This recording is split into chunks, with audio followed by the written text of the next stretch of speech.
Well, hello everybody, and welcome to the 299th edition of the Boxing Asylum Nuthouse Podcast. I'm your host, Steve Wellings, and joining me this evening we have Adam Smido-Smith, Ozzy Smith, and also Andy Patterson. Before we start, everybody, just to briefly clarify this YouTube situation so that everybody knows actually what's going on. We've received a strike for content contained on a video 2.5 years ago. We don't know if it was the algorithm that picked it up, whether it was somebody who flagged it, but either way, it's resulted in a 3-month ban from live streaming. I know people do ask every Sunday what's going on. And the episode that was flagged, they haven't specified the exact comment or the context they were unhappy with within that episode. And it's no real surprise, really, because YouTube is clamping down on anything at the moment that's not mainstream or bubblegum shite or anything like that. So the situation is emails have been ignored. The appeals process has not lifted the ban, so we're stuck with it. At the moment, we're recording at 8 p.m. as usual on a Sunday and uploading the show after we finish. Alternative live recording options are being pursued, but please, will you direct any listeners who are wondering what's going on with this episode to this episode so that they can hear this too, so that everybody knows. Well, they're wondering why we're not live. They'll know exactly. Anyway, thanks for listening to that, everybody. On with the show. There's plenty of questions to answer this week. Heaps and heaps of Bellew of the weeks. A guest around the 8:30 mark is coming on. Next week's previews, and coming soon, our reviews from the weekend, starting with Usyk Bellew, obviously. Also, all the action from around the globe, including Poland and America. And Andy, when I say action from Poland, I'm referring to the Mariusz Wach Artur Szpilka fight, by the way, and not to the 1939 Nazi invasion, which was terrible. We all condemn it. If you've no idea what that means, then stay tuned for Bellew of the Week. We've got some belters incoming, including one from Sky's Adam Smith. It's one of the greatest Bellew of the Weeks we've ever heard, Andy. I don't usually mention it at the top of the show, but just stay tuned. You know the one that I'm talking about. Yeah, I know, mate. I know. He must have been told to say that. I don't know. I mean, Christ. We think so, possibly. Let's get on with it, Andy. Then while you're unmuted, we shall go to you first. Usyk Bellew. I said last week, don't write off the bomber, as much as it pained me to say. I tell you what, he was doing pretty damn well through about the first 4, 5, maybe 6 rounds. And Usyk, he stayed calm, stayed cool, worked the jab, worked the body, and he waited for the openings. And Andy, what an opening it was, and what a finish from Usyk. Yep, surprisingly very technical, tactical battle. Bellew clearly in the mood to try and kind of set something up. Did pretty well first couple of rounds and stuff. He was countering Usyk pretty quickly with some shots. He was rolling out. Usyk, I did think though he was gradually building up his team, shall we say. Obviously, he didn't really kind of land anything in the first couple of rounds or whatever, but you could just see him probing, just kind of looking, just trying to see what Bellew was going to do. Then I think it was it the third round. I think Bellew started kind of grandstanding a little bit when he landed a good shot, and he was kind of pounding the chest. And I did think Usyk kind of reacted to that a little bit. He did try to kind of like push the action, but you could see as the fight gradually kind of wore on, that Tony's kind of like backing off. He's looking for the single shot counters. He's trying to roll out from underneath any Usyk shots and try and use his legs and stuff. But you just gradually see him running out of gas, and you could actually see Usyk getting closer and closer, and his punches were starting to kind of come home.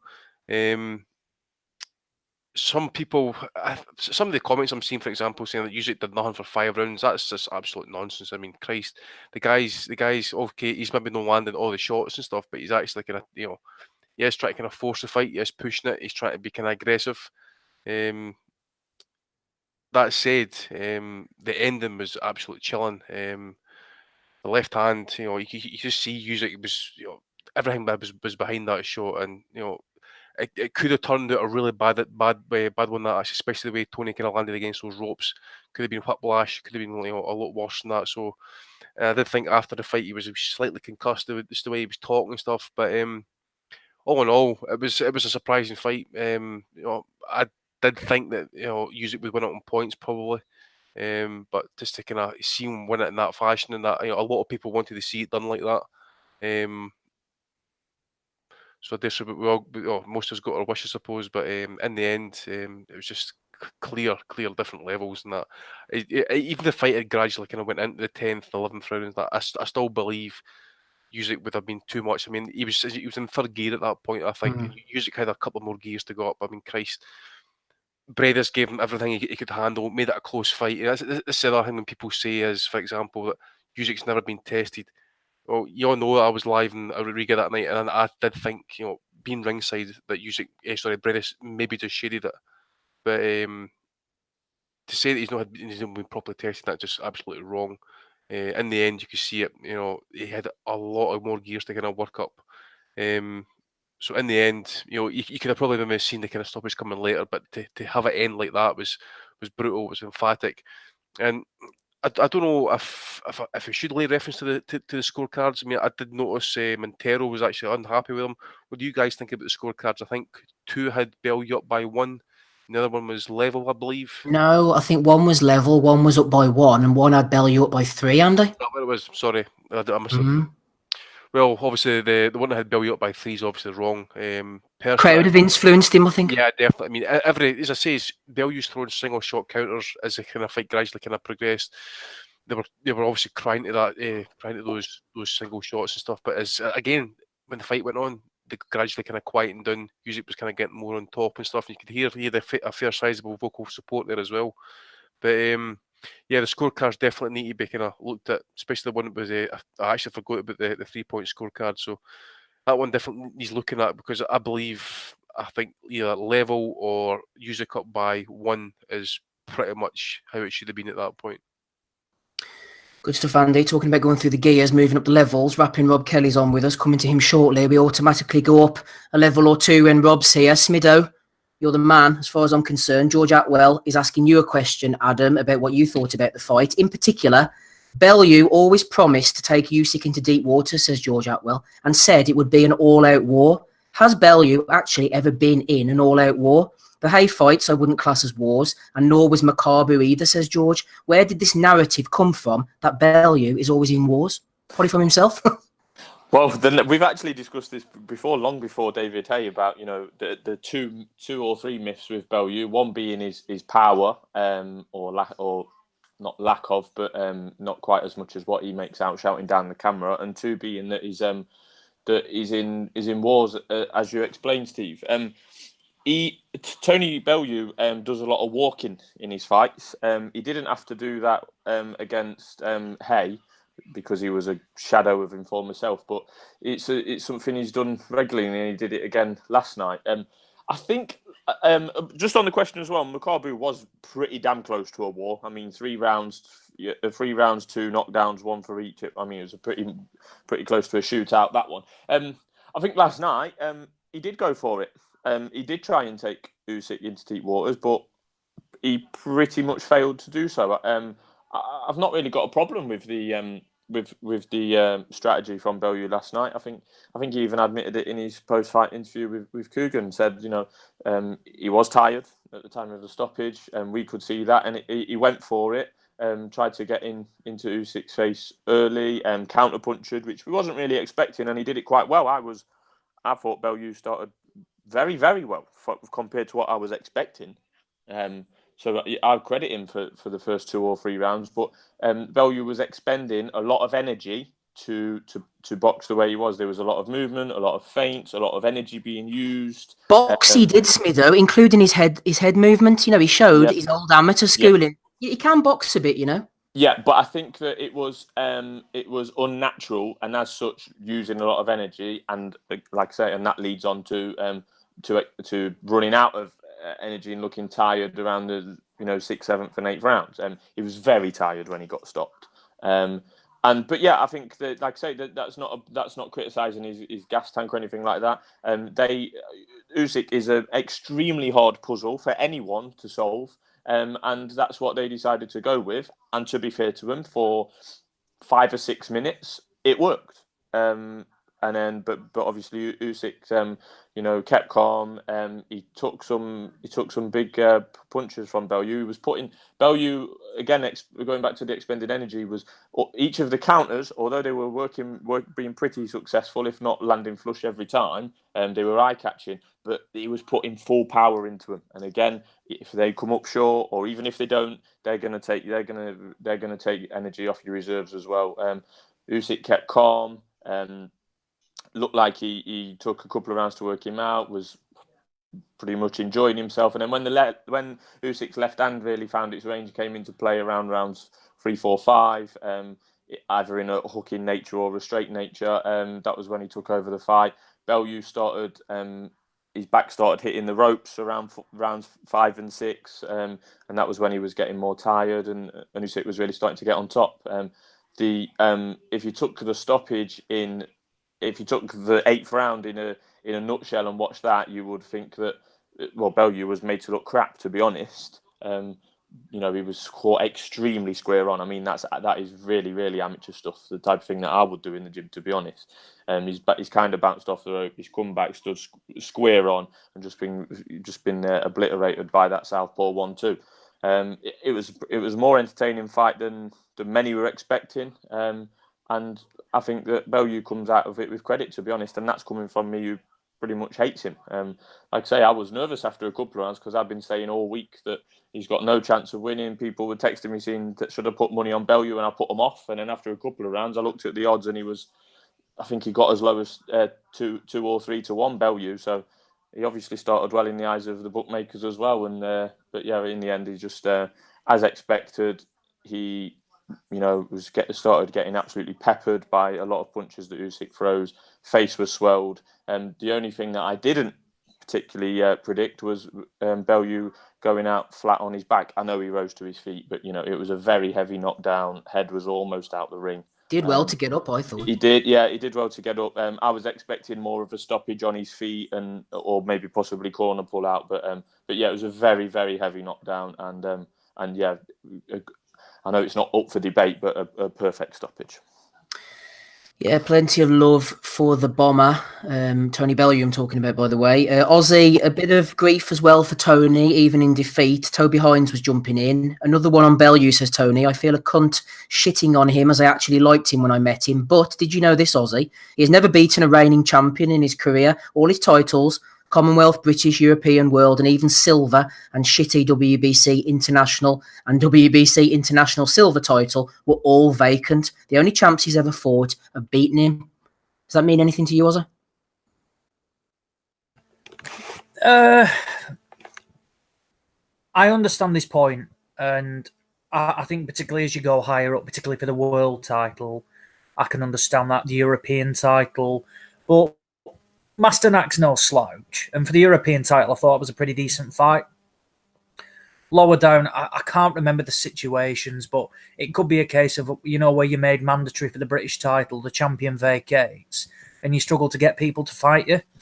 It could be a case of that, or it's purely a case of he's had an excellent promoter where he's got him into opportunities, and he's been able to take them. So I think that's, I wouldn't look too much into that. At the end of the day, you can't, whilst he's not beaten a champion, the honours that he's recorded in the ring, British, Commonwealth, European, world title, you can't really turn your nose up at it. I mean, he's a gobshite by all accounts, and some of the stuff he comes out with is laughable. But at the same time, I think last night's performance was very, very impressive. And for the first 3 rounds, I won't say dominated the fight, but he certainly showed things that he's not shown before. In terms of boxing skills as well. He's always said he's an underrated boxer, and I thought he showed that last night. One thing I was impressed with Usyk is that he didn't panic. Now, I think he edged his way into the fight, and he didn't look... it could have easily been worried that he was 3-0 down, and he could have thought, right, I'm really in a fight here, but he didn't panic. He kept composed, and he started to get... And once he got his distance in and he started to land the jab, that's when he started to up the ante, and he took over. And I think for the first 6 rounds, I think I had it 3 apiece or something like that. But mentally and physically, it's like Bellew had been in a 12-rounder. Because Bellew was that switched on because he couldn't afford a lapse in concentration. He was concentrating and trying to pick the perfect shot.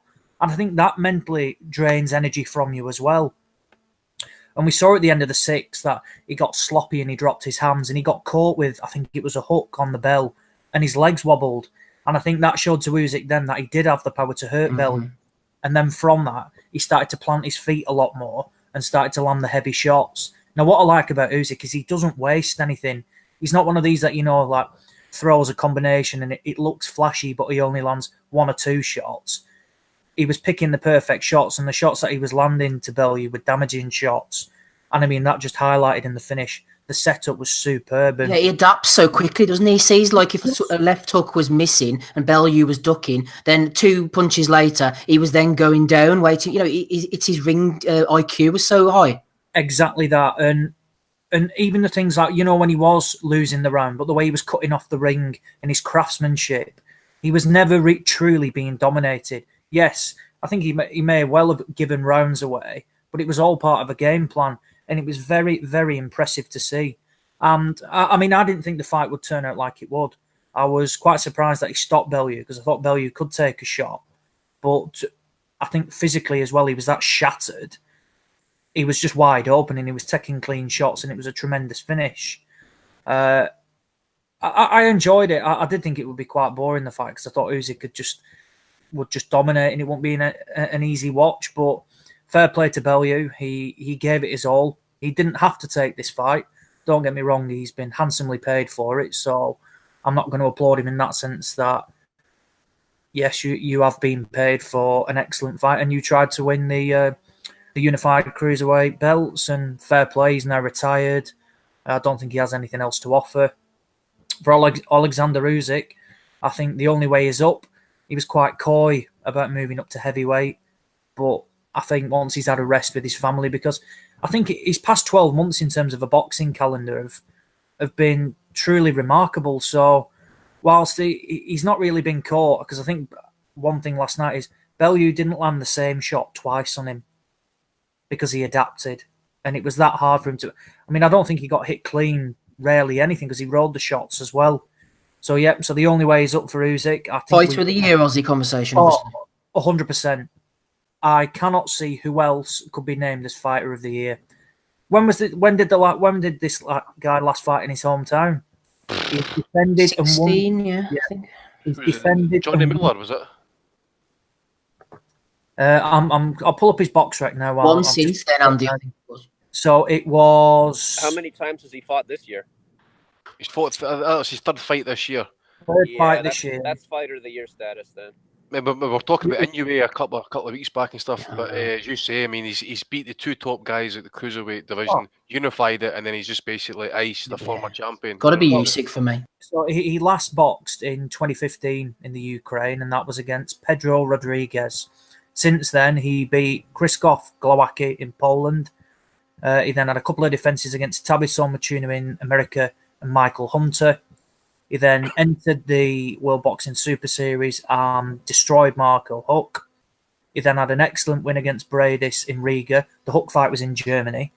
He then went to Russia to win the World Boxing Super Series and defeated Murat Gassiev in a truly one-sided fight, number 1 and 2 in the division. And then he's come to Manchester and flattened Tony Bellew in front of 20,000 people. Alexander Usyk there is your fighter of the year, without a doubt. Yeah, well said, Ozzy. You heard the voice of Dave the Hater Low back there, just putting the listeners on notice. Brian G was in touch. He said, thoughts on the fight? For me, Usyk schooled him, and as always, Sky's cards were class, and then a big laughing face. We have been discussing that. Also, he said, what's next for Ricky? That's Burns. We'll be discussing him very shortly. Ozzy makes an excellent point again about... Yeah, Andy, don't worry, I'll be coming to you. Ozzy makes an excellent point about ring IQ. I think that's really what separates... I mean, it's not the only thing, obviously, but it separates the best from the rest. The amount of times you sit ringside at guys like on the sort of domestic level, small hall level, and you're watching them throw the same punch, the guy's ducky, and they end up in a clinch, and it just goes on and on, round after round after round, and you think it's easy for you to sit at ringside, someone who's as shit at boxing as I was, but you're like, it's crying out for them to like bring that punch down a little bit, and it's all about ring IQ and all those type of things. Rob, let's bring you in, shall we? Ozzy was mentioning Usyk going up to heavyweight. Interestingly enough, in Kansas next Saturday night, we have Big Baby himself, Joel Miller, going in against Romania's undefeated Bogdan Dinu, 18-0 with 14 knockouts against nobody of note. Gabriel Rosado's on the undercard, Brandon Rios and Clarissa Shields. Why on earth, Rob, would I be talking about this, you may ask yourself? Well, what about Big Baby? I was asking myself. What about Big Baby? Assuming he gets past Bogdan Dinu, next opponent in a couple of fights' time for Usyk, maybe. Oh, fuck Big Baby Miller, man, and everybody on that card. Gabriel Rosado as well. Like, how is he still fighting after being in the fucking BKB and this over on the road with Matt. Like, I've never seen this guy win a fight, but he's the greatest at complaining and giving his reasons why he thought he won the fights that he lost, Gabriel Rosado. So if he wants to go down in the all-time greats of fighters that get beaten but always have a great excuse, then he's right up there. Big Baby Miller, I'm not going to watch him fight someone from Romania if you put a shotgun to my head. Like, that's not happening. So I'll get the result in the morning for that one. As an opponent for Usyk's way too good for Big Baby Miller. The size might make it interesting for a couple of rounds. But you'd have to think Usyk would have too much for Big Baby Miller, like, load of shite. Absolute load of shite, him. Like, what about last night then, Bellew? You love a bit of the bomber around Wexford. They love a bit of the bomber. Yeah, no. Look, I'm not going to take too much away from the dog likes him as well. All right. Spotted Joe Gallagher in the bushes, Rob. I'm what's it called? No, I'm not going to be too hard on Tony Bellew. I know I was winding the lads up in the chat last night because, as usual, my stream's like 2 minutes behind. So I was like, I was just about to type in the chat that Tony Bellew's performance is B-Hop-esque against Kelly Pavlik to wind everyone up, but and then he just got knocked out. Like, but no, I thought Bellew did really well in the fight. Like, I thought that's as well as he could fight against Usyk. I did not expect him to take even 3 rounds against Usyk. I thought Usyk could just kind of give him a kind of a 10-2 where you get 2 sympathy rounds for Bellew, completely outclass him. But I think he spooked Usyk for a couple of rounds. Like, I think it took him a little bit longer to work him out than a lot of us would have given him. Would have predicted beforehand. Like, his movement was good. I think Smitho kind of covered it all. His movement was good. He definitely expended a lot of energy loading up on shots. The twitching and the feinting, that's not natural for Tony Bellew to do. So the fact that he had to be on that was taking probably more out of him than it was out of Usyk. But it was just taking Usyk out of his natural rhythm. Now, Usyk is brilliant. One of the Eastern European masters, like all the good Eastern European fighters, like your Kovalevs, like your Golovkins, like your Lomachenkos, are just shuffling backwards and just taking the momentum out of the shot. Some people say it's going back in straight lines, but it's not if you're moving with the momentum of the shot, and he can move around as well. So Bellew wasn't really landing anything on him, but he was making a statement and he was answering back. So if Usyk was having 1 or 2 punches, Bellew was trying to answer with that right hand all the time. He was making it interesting, like, so he definitely gave a good account of himself. He didn't roll over. He went out on his shield, if you like, and it was a sensational knockout. But like, Tony Bellew, I'm not going to go get on the pod here tonight and lay into Tony Bellew and criticise. I saw first getting his head bounced off the canvas by Owen McKenzie. And even though he won a vacant world title or whatever, it's hard. It's kind of hard to take away from him, to be honest. And talk himself into some big fights. He's done that, and he's going to ride off into the sunset now on the back of 3 big paydays. So good luck to him. Good luck to him and his family. He's retired. He hasn't got anything left to prove. But Usyk is the man. He was never going to beat Alexander Usyk. Gets a lot of credit for taking the fight. Boxed a lot better than I thought he could do. But completely knackered himself in doing that. Like, so tired by the time the knockout came. And it just goes to show, it's just, we talk about it all the time, it's just margins, just levels. It's just when you're up in that elite level, can't come off the ropes and just be lazy with your hands down, like, because Usyk only needed that one opportunity. That's all he needed. Just touched him with the left hook and then bang, straight with the right hand and the looping left end. That was all she wrote. So I think you can't really ask much for more from the main event. It was a good atmosphere. It was a good fight and a sensational knockout. So, good luck to Tony Bellew in retirement. That's all I'd say. Well said, Robert. Unfortunately, not everybody is agreeing with your sentiment. Quite a lengthy message from Dippo Osho. We always like to hear from Dippo, long supporter of the pod. So I'm going to read this out. Please bear with me. Dippo, in his usual loquacious manner, says, here we go. Am I the only one who thinks this whole Tony Bellew has done so much for British boxing retirement party is fucking horseshit? Fuck Bellew. He won 2 vacant titles against suspect opposition, then fights Blowjob Flores, who is a useless piece of shit. Then pulls off a masterstroke with his boyfriend Eddie in avoiding Bradis by getting involved with a shot to shit David Hay and conning the British public. So instead of going into the World Boxing Super Series, where he could have earned real respect by fighting the likes of Gassiev, Dortico, Huck and Bradis, who I've already mentioned, After then, he beats up an older Mr. Glasshay twice. He then takes a punt at Usyk. Yes, I'll concede that he started well and they had a good game plan, but had he entered the World Boxing Super Series, there's no way he would have got the Usyk fight. He would... But let me just... Sorry. But like, Tony Bellew was 33 or 34 by the time the Super Series comes around, and he has the potential... Because him and Hay know each other. Like, don't get confused and think that David Hay just managed to pop up ringside unannounced and stand there ringside while Bellew called him the wrong names, called him Sideshow Bob or SpongeBob SquarePants or whatever the fuck he called him. The two of them know each other and they had that contrived. So it didn't really make sense for Bellew, from his point of view, at 34 to go into the Super Series. Do you know what I mean? He's looking for pay-per-view nights. Eddie's looking for pay-per-view dates to fill. And like, I just can't kind of begrudge him not. He took the Usyk fight. You know what I mean? He took the fight against the biggest killer out there. All right, he should have maybe gone into the Super 6. But what the fuck, like, at 34, as he's overachieved, like, with his career. Bellew knows his level, like. Do you know what I'm saying? He would know. He remember when he won the European title, he was elated. And they were saying to him, Tony, you know, I know he's full of shit at it most of the times and he will come out with these emotional speeches, but he was like, look, Jesus, for me to win a European title, like, that's more than I thought I could do. He knew he was British level, like, and he overachieved from that. So I've nothing but I wouldn't say nothing but respect for him, but I've no hard feelings towards him for his career. I think he's been entertaining and he's not the worst, like Bellew. Well, Rob, if you didn't like that, you're not going to like the second part of Dippo's message. I'm only about halfway through here. As Marshall McLuhan says, it's the medium and not the message. You know, I'm just bringing you this information from Dippo. I know Ozzy wants to jump on this as well. Anyway, Dippo continues. He would have been banjoed by some of the guys already mentioned, so please forgive me if I don't take part in the Bellew appreciation party, which Eddie was trying to sell after the fight. It was beautiful to see him smash through the ropes, and my only disappointment was that the referee didn't let it continue for a more consecutive finish. I think he means conclusive. This might sound harsh, says Dippo, but I've been waiting for this cunt to be dealt with again after Adonis Stevenson. Bring back the Bellew of the Week introduction. It's a reminder of the cunt that Bellew will always be in my eyes, despite how he tries to reinvent himself. I have little respect for this guy's career. Yours sincerely, Dippo Osho. What do you think about that, Ozzy? Dippo, you're welcome to come round to my house for tea anytime you want, my friend. Well said. I kind of get where he's coming from, because the one thing with Tony Bellew is he rubs people up the wrong way. Things that he comes out with and things that he says, he really does rub people up the wrong way. And yes, they did pull a masterstroke in avoiding Bradis, and then he's taken 2 David Hay fights, but financially they've absolutely set him up for life. Now, he could have gone into that Super Series tournament. He could.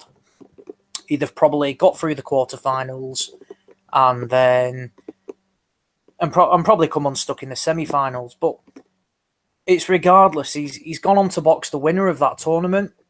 Now, yes, because he's 2 David Hay wins, but let's have it right. Usyk did mention about fighting Bellew as well. So he didn't have to take this fight. There was no obligation. He could have hung the gloves up after the Hay fight and thought, do you know what? I don't need Usyk in my life. What's the point?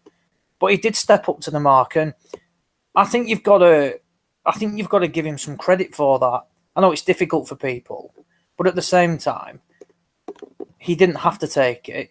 And whilst he may have swerved it, he ultimately stepped up to face the best person in the division, and in some eyes, perhaps the best cruiserweight ever to live. So whilst he like I said, he is a gobshite and he comes out with some utter trash, particularly when he's just won, you know, and like in some interviews and stuff like that, he's utter garbage. But at the same time, I think you've got to look back and you do have to give him some credit. So I get where the guy's coming from, but at the same time, you do have to applaud him. And yeah, I mean, a lot of people were absolutely delighted with the finish last night, me being one of them as well. But at the same time, I think for his performance and his career, you can't not applaud somebody who's won honours from British level upwards and gone the traditional route, regardless of the opposition. You can only fight what's in front of you. And he's had a promoter where they've got opponents who, yes, may not be of the calibre. We've got to remember there was a lot of people picking Ilunga Makabu to beat Tony Bellew. This wasn't a straightforward, you know, like, oh, he's going to absolutely demolish him. That's true. There was a lot of people picking Makabu to beat him. And after he was dropped in the first round, quite heavy as well. I mean, it didn't wobble him, but it was a big knockdown. People thought, yeah, maybe he's out his depth, but the finish coming back was excellent. So I get where the guy's coming from, but I think, like Rob said, it's not all about coming on and slagging him off, and you do have to applaud the guy for the career he's had. Yeah, looking at Usyk going forward and his possible legacy, Editing King did throw in a question, which I think I'm going to save for quite a week so we can have a bit of more broader discussion. We may bring it up at the end of tonight, see how we get on regarding Usyk in comparison to Evander Holyfield. We'll leave that for now. Toby Hines was talking about the broadcasting quality, actually. A few people moaning about DAZN, a few moaning about Sky as usual. Toby Hines threw in, on the Sky broadcast, there was a lack of in-ring audio during the rounds. Really weird. You could not hear the punches landing, something you may not realise matters until you don't actually hear it. I don't know how you heard it, Hater Dave. Are you a DAZN subscriber? Something tells me probably not. Who was coming in your ears throughout the evening whenever you were watching this Usyk Bellew spectacular? No rush, David. I'll wait for you. Hey, sorry, what was the question? I can't even remember. What stream or what TV service did you watch the fight on? Did you have DAZN? Did you have Sky Sports? Who was commentating for you? Gotta be honest, I didn't watch the fight. I just watched the finish. Oh. I've been such a casual for 3 weeks straight. Yeah, so you should. I just figured that I better come on so people don't forget who the official voice of American boxing is. I heard Donnie on sounded like Xanax Dave a couple weeks back, so I thought, well, we got to get some real American talk back on here. As far as analysis, though, unfortunately, can't offer you much from what just happened, although that finish was picture perfect. And I just wanted to say on Bellew, the guy, for me, this is my opinion, obviously, I don't agree with Dippo. I found him to be an overachiever, like Rob said. He's done well with the limited, not totally limited talent. Like, he has power, but he's pretty limited in a lot of ways. He's overachieved for me. The win against Makabu was the first point I really started to sit back and say, hey, this guy's done all right for himself. And he's gone on from there to only well, I guess he hasn't really done much since then, has he? He got BJ and the Shot Hay. But the Shot Hay wins, I mean, it's hard to rank them as far as importance, but for me, I love him because I've always hated Hay. And the way Bellew fought in both of those fights, I really respected, because he didn't run away. He wasn't afraid of the power all night. He just went in there and beat the crap out of Hay twice, and it was very enjoyable. So Bellew, for me, good on him for making all the money. He did not have to take that fight. I mean, as Ozzy said, it's true. Yeah, he got paid very well. But, I mean, he's already rich, too. So props for taking the fight, taking the loss. And as far as what I've read, all of his comments, he said Usyk's the best guy he's faced. He's a great guy. Nothing but class. So good for Bellew, and I'm glad he's retired. It's a good way to go out. Well said, Dave. Completely agree. Happy to say we've got our first guest of the evening on the call now. We're delighted to welcome Sonny Edwards. How are you, Sonny? Yeah, I'm all good, thanks, mate. Thanks for having me on. Not at all, no problem. We're just talking there about the big fight last night, Tony Bellew, Alexander Usyk. I take it you saw it. What did you make of it? Yeah, I watched it. I was supposed to be there ringside with my brother, but for one reason or another, I stayed in Sheffield, had some commitments. But yeah, it was a great fight. I love Tony Bellew. Like, I think he's such a good man. Perfect for the sport. He's an entertainer. He's lived the life, and he's reaped the rewards now. He's set for life. I was in his change room actually when he beat Hay the first time. I went down with his cut man and rap man Jamie Sheldon, and he's always been good to me, Tony. But if I'm honest, I think anyone in boxing knew he was up against it in a big way against Usyk. I think that was very, very, very obvious. But I do think he did perform better. Obviously up to the stoppage point, better than I thought, and I think than many people thought. Because Usyk is a tremendous fighter. He's an Olympian. He's obviously holds the first man to ever hold all the cruiserweight titles. So he's a phenomenal talent, and you could see that he was bigger than Bellew. But it was a clinical finish, and I think Bellew had to put a lot in those early rounds, and some of them he was nicking, some of them Usyk was nicking. I think I heard that the scorecards had Bellew like 1 round ahead or something on some of the scorecards. It was even on one card, Sonny. He was 1 point ahead on another, and he was 3 points ahead on one card. If I'm honest, I think the 3 points that's a bit wide for me. I think maybe even I think I was maybe leaning toward Usyk, but Usyk was just very patient, and I think Usyk knew he was going to start getting to him, down the back end. Because Bellew did slow down, but he did tremendous up to that point, and I think he shocked a lot of people. And he didn't get obviously the big fanfare goodbye to his boxing career, if that is the last time we see of him. I don't know. I reckon we'll see him one more time. I reckon. Big comeback, you think? I think a lot of people are saying that because how he come out so confident that was going to be his last fight, and I think we'll see him one more time. In another big fight, pay-per-view, and loads more money. But he was just, there's not really much you can say, really. Usyk took his opportunities, and even when Usyk wasn't really working, he was sort of walking him down and making Bellew constantly expend energy, and you could see that he slowed down quite a lot. But I was really impressed, and something that you've only really seen in the last handful of Bellew fights is defence. Like, before he used to stand there, didn't he really sort of like gun-ho, trading shots with anyone and everyone, like you see when he lost against Adonis Stevenson and the likes of Cleverly and that. But the later bit of his career, he showed really good defence and lateral movement. So I think that's what probably put Usyk off a bit in the early rounds, because every time he was looking to engage, he just sort of dipped his head down and sort of did that little walk off, which was having success. But I think Bellew was trying to, when there was little gaps, was trying to load up and trying to hurt Usyk. I think that was his best chance, trying to, catch him on the way in. But against a fighter like that, you just don't really get those opportunities. So. Yeah, just before we move on to your career, just one final point. As a professional boxer, what is it that you appreciate so much about Usyk? What, he's obviously such a high-class operator. What does he do so well?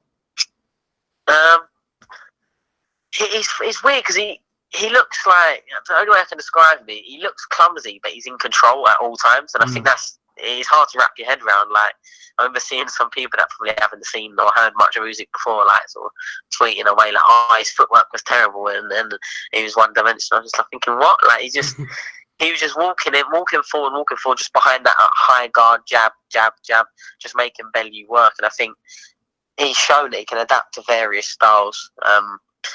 It was the Bradis fight, wasn't it, in Latvia? Yes. That was a very good fight. It was a majority decision, wasn't it, if my memory serves me right? But, yes, Bradis gave him a good fight, didn't they? Yeah, but I just don't think... Well, he's done everything at cruiserweight, so the only way he's up to heavyweight now. And I remember watching him box at, like, super heavyweight in the WSB against Joe Joyce at York Hall. And obviously Joe Joyce is a unit, he's a monster of that. So the weight, he's as big as the Anthony Joshua's and these type of fighters, and Usyk won very, very well. Do you know what I mean? He boxed, like, put on an absolute masterclass, and I think that was one of the first times I've seen him in the flesh. Like, but he's a tremendous athlete, a tremendous fighter, and he's just crazy, isn't he? I think you see, it's hard to separate a boxer's personality to their style in the ring. I think it's sort of, to some extent, it sort of blends in. I think you can see that there. He weren't really phased with anything that Bellew was throwing, and Bellew did catch him a couple of times with clean shots, but he was just always composed. Do you know what I mean? Yeah. Talking of boxing masterclasses, you put one in pretty much of your own in your call recently, WBO European Super Flyweight title against Ryan Farag. I'll be honest with you, Sonny, I thought that Ryan would give you a decent argument, to be honest, but it didn't transpire that way on the night. Do you know what I think? A lot of people, even like people close to both of us, it was the argument of, would Sonny be able to keep up for 10 rounds? Because anyone that's seen me in the gym, seen me fight, like, even though I don't look like the fittest kid, you know what I mean? And my body fat percentage is higher than it maybe should be, but I'm boxing at a weight that I'm not. You know what I mean? I'm not a super flyweight in any way, shape, or form yet. But I'm a very, very fit kid on the track and in the training. I'm like one of the hardest trained, dedicated in the gym. Like, I'm always in the gym. But yeah, a lot of people thought, oh, would Ryan be too strong? Would Ryan get to him? And I know I spoke in the build-up. There was a lot of like bad blood. There was a lot said back and forth. Yeah. And I refer to. I know sparring's different, but I sparred him a year, pretty much, just a year and a couple months when we fought ago. And he was probably about 62, 63 kilos. This is when he was still boxing at bantamweight. He was a lot heavier than me, and it was my first weekend back to training, but I had a fight in 5 weeks because I took one at 5 weeks' notice. I was going out to Marbella for a holiday the day before, got a fight date, so I took my training clothes, did a couple of spars with him.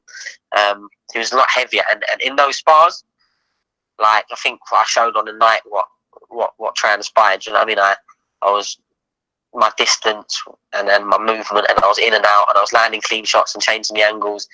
But when we sparred inside, physically, he was a lot stronger than me, and I won't like pull my punches saying that. Like, when he got hold of me, do you know what I mean? I could feel the strength, but that's probably what I was more surprised at. Is when I actually boxed him, is that inside, I don't know how it looked from anyone else's perspective, but he didn't look physically stronger than me inside. He weren't manhandling me. I was having the better of the exchange inside as well, and I think, like, sort of whatever I was wanting to do, whether I was standing there, whether I was moving, whether I was showboating, so everything really was going my own way. When I sparred him, though, it was the first time we'd ever been in the gym together, ever sparred, anything like that. And it was, even though there's only about 15, 20 people, but our managers were there, a few of the MTK lads were there. You know what I mean? Like, people in the gym stood around and watching the spars. They were good spars, don't get me wrong. He got very frustrated, very, like, notably frustrated. I think he thought, oh, this little, like, flyweight who's only had, I think I'd only had four fights at the time. I'm 8 years younger than him and all this carry on, but so he thought getting in there, he was just gonna, like, sort of bash me up. And when that didn't happen, he got very frustrated. He was trying to chuck me around. He was trying to rough me up. But in the fight, you didn't really see that frustration, and that's because I think even though he talked a lot and there was a lot of back and forth, him trying to sort of drag me into an emotional, like, tear up, I think he knew in his head that was a possibility, and that's why I didn't see the frustration on the night. Which, like I said, I was surprised at, because I thought, no, he's quite an emotional character. He fights emotion, but I think after the 5th, 6th, 7th, 8th round, he was carrying on. I was expecting more of, like a sort of all or nothing. Let's roll the dice now, because really, I think it's hard to make an argument. Well, one judge gave one round against me, the rest gave me everything. Do you know what I mean? That's it's hard to make a case of winning any of the rounds, but he never really sort of went for broke. Even in the last couple of rounds, I was the one forcing the pace and making it. So, I mean, I'm pushing him back when he didn't think I would. And even after, we were sat in the drugs testing room straight after the fight, and we had a conversation. He went, "Now, to be fair, you showed me a lot more than I thought you would." He goes, "I knew you could box, I knew you could move, and I knew you were fast, but I weren't expecting you to push me back and sort of sink your shots in and sort of stand there and trade me at times." So, now he's a good lad, Ryan. Obviously, you build a fight and you try and get each other's head and that, but there's no, like, animosity past that. So, I mean, it's just our profession. At the end of the day, we both got home safe. We both got paid. You know what I mean? So. Yeah, well said. Just to remind our listeners, we have Sonny Edwards on the call, 9-0 professional boxer. He's under the Frank Warren stable at the moment, MTK as well, at Sonny Edwards over on Twitter. One person that you have been back and forwards, a fight that you've made it known you want, is between you and Paddy Barnes, who's obviously fought for the world title. That's something you'd be looking to be made in the near future, you and Paddy Barnes?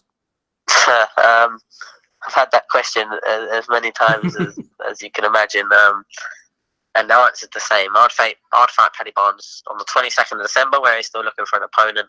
I'd fight him in April, when he said that he wants a hard fight in April and then push on to world titles, but he wants a good fighter, a tough fighter, but then goes on to say that, like a Mexican seasoned fighter. So basically he wants like a little flyweight Mexican that's been in the ring and got beat by good fighters. And, like, do you know what I mean? Like a gatekeeper type. So what? Like a gatekeeper type fighter. Yeah, but it's like, I don't know, it's just, I wouldn't want to build a career like that. Maybe he does think because of his amateur background that he sort of doesn't have to fight anyone and just keep getting given these world titles. But do you know what I mean? To fight for these world titles, especially at our weight, like, you have to have good investors backing you, and they're not going to just keep paying lumps and lumps for you just keep getting beat at world level. So it's like, come on, now, at some point you're going to have to turn around and earn your shot. And I think that win against Farag that's a better win by a long while than anything he's got in the pro ring. He robbed that Silvio, whatever his name was, on a majority decision, like home decision, in like his third or fourth fight. He's boxed a few fighters that literally couldn't move around the ring without like tripping over their legs. Like, it's embarrassing, really, for me. I've come in this game. I turned pro early. Yeah, I turned when I was 20 years old.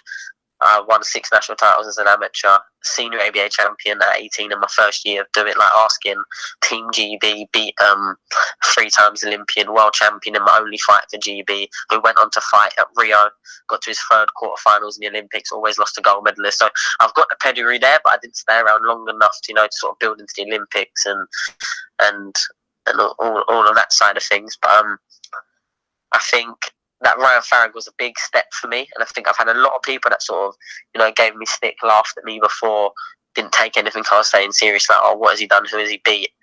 And then watching that performance, I think more people took interest in that fight than perhaps would usually for just a super flyweight fight of 2 people, no world champions or nothing. Do you know what I mean? I think we built the fight up well.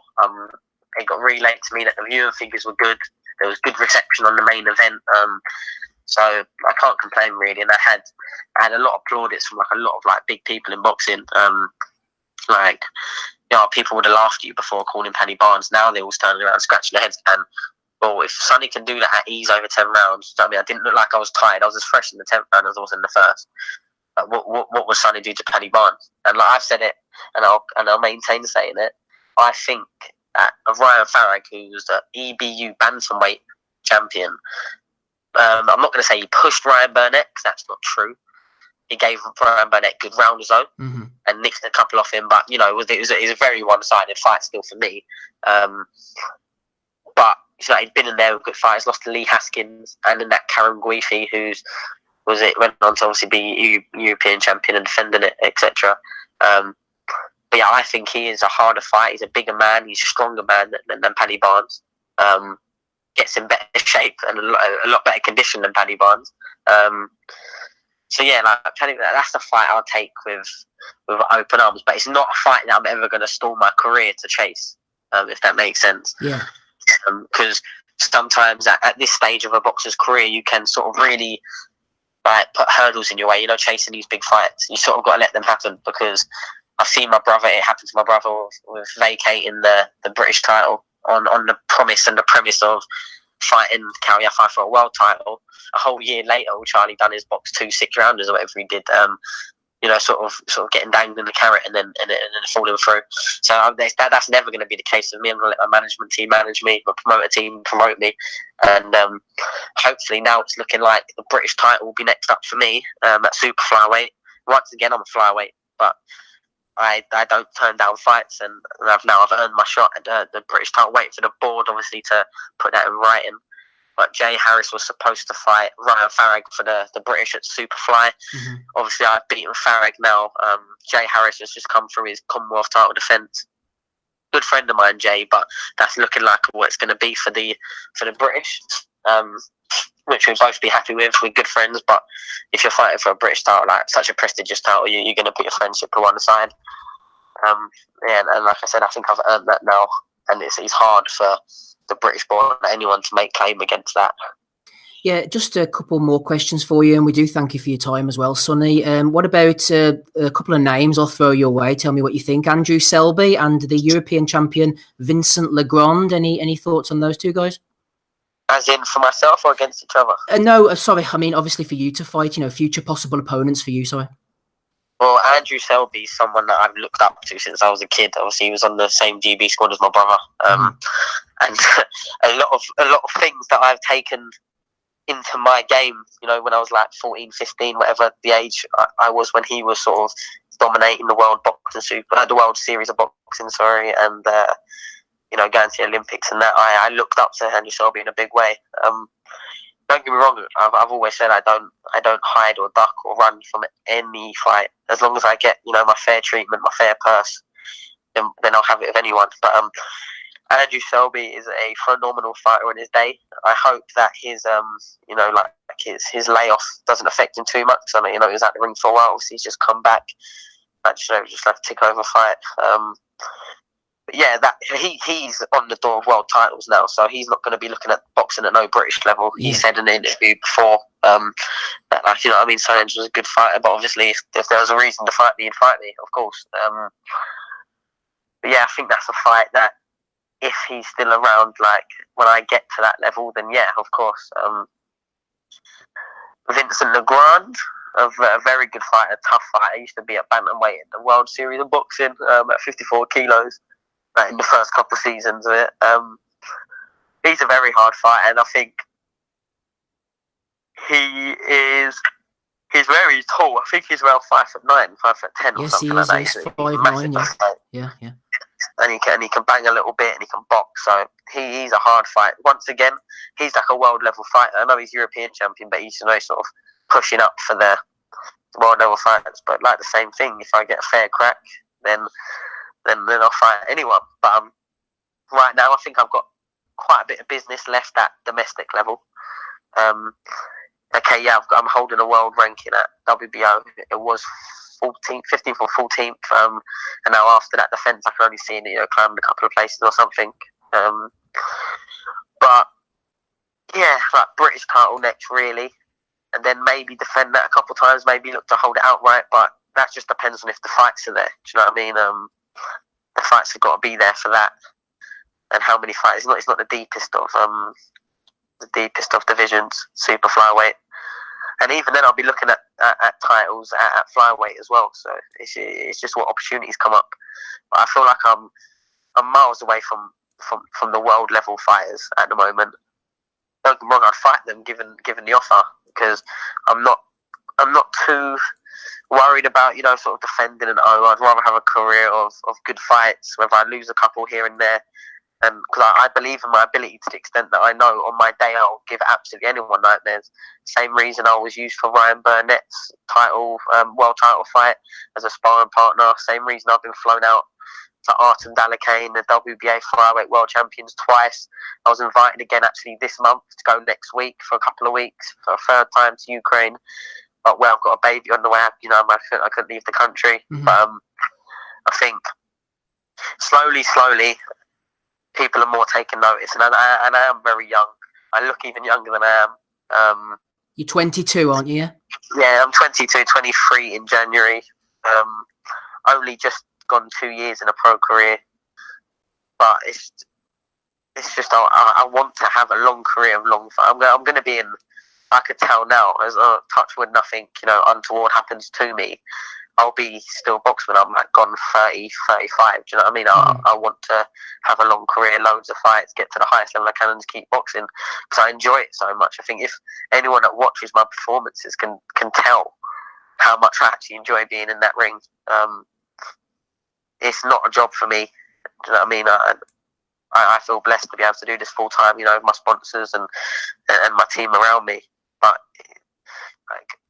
not the only nights, but the nights I enjoy more than anything are my fight nights. So I feel like I'm going to be in this game for a long time. So I don't perhaps need to rush. As I had that performance against Ryan Farag, and then people are going, "Well, Ryan Burnett beat Ryan Farag, and then went straight onto world titles, pretty much." You know what I mean? So, like I said, I think I'm a million miles away from that at the moment.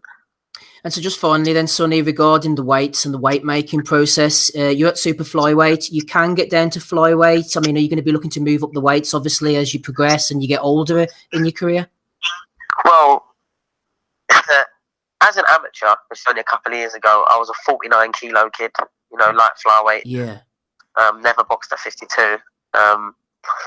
And as a pro, it's been frustrating, trying to get these fights not happening. So I've been boxing at bantamweight for like the journeyman, just for the opponent, and super flyweight for like my couple of proper fights that I've had. But I can make flyweight standing on my head. I don't really see the difference too much. I just feel like the super flyweights are a bit slower. So who knows? I might stay a super flyweight forever. I might never get the the sort of run of opportunities at flyweight. But I'm only small. I'm 5'4". So really, how far can I go up the weights? I don't know.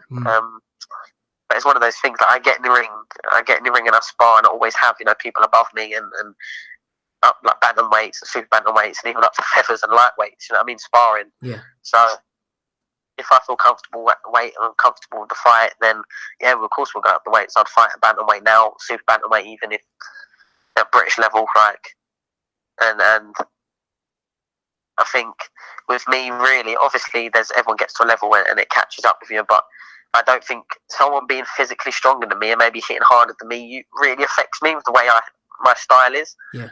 So I'm very confident and I'm very defensively minded. Like, I think the shots I was getting caught with against Farag were, when I was sort of switching off because he didn't really have much. I think getting down to super flyweight is taking more out of him than he realises. Like, when he did catch me, there was not really anything in his shots. I can take a shot, but I'm very good at avoiding a shot as well. Throughout the whole 10 rounds, I probably shipped a couple of right hands, maybe 3 right hands, and a couple of little shots here and there. But over a 10-round fight, you don't really see that too much. Just sort of like being there's such an infrequent amount of taking shots.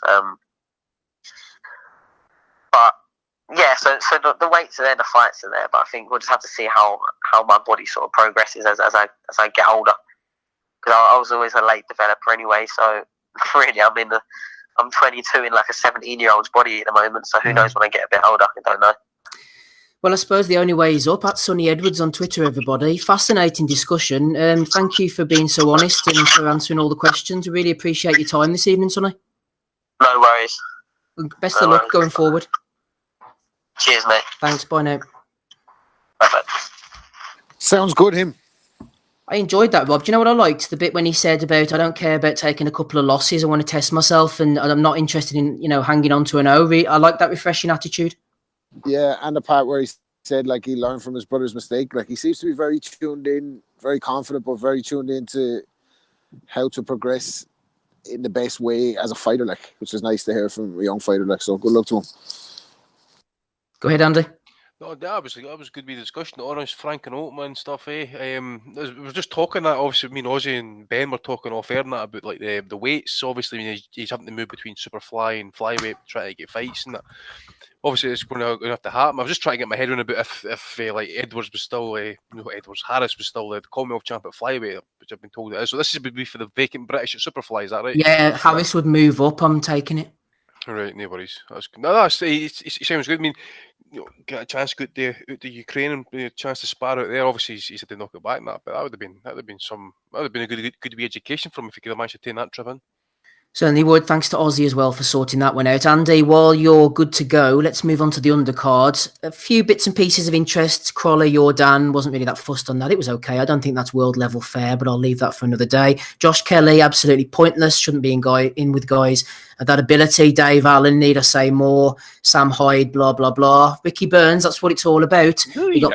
He got pulled off this Kansas card to fight against Scotty Cardle. I think someone needs to have a little word with Scotty and say, where are you going to go in this sport, son? Yeah, I'm going to take credit for it because I said it last week. Burns should be stopping him, and he did it in fashion. I mean, Christ, we can all say, I've said it before that Burns is probably an underrated puncher.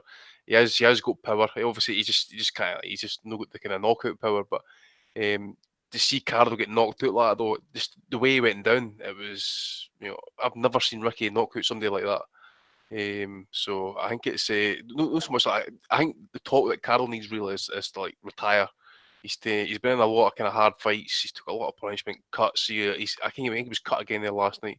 A lot of scar tissue and stuff. That's going to need operation and cleaning and stuff, and stitched back together. I mean, plastic surgery probably as well. Takes some punches for someone who's constantly moving the head. He moves his head and his body and everything out of range. Steps into range. Bang, bang, bang. I don't know what it is with Cardle. I mean, he was. I remember him early on in his career. He looked like a decent boxer. I mean, Christ, he had Was he no Commonwealth champ?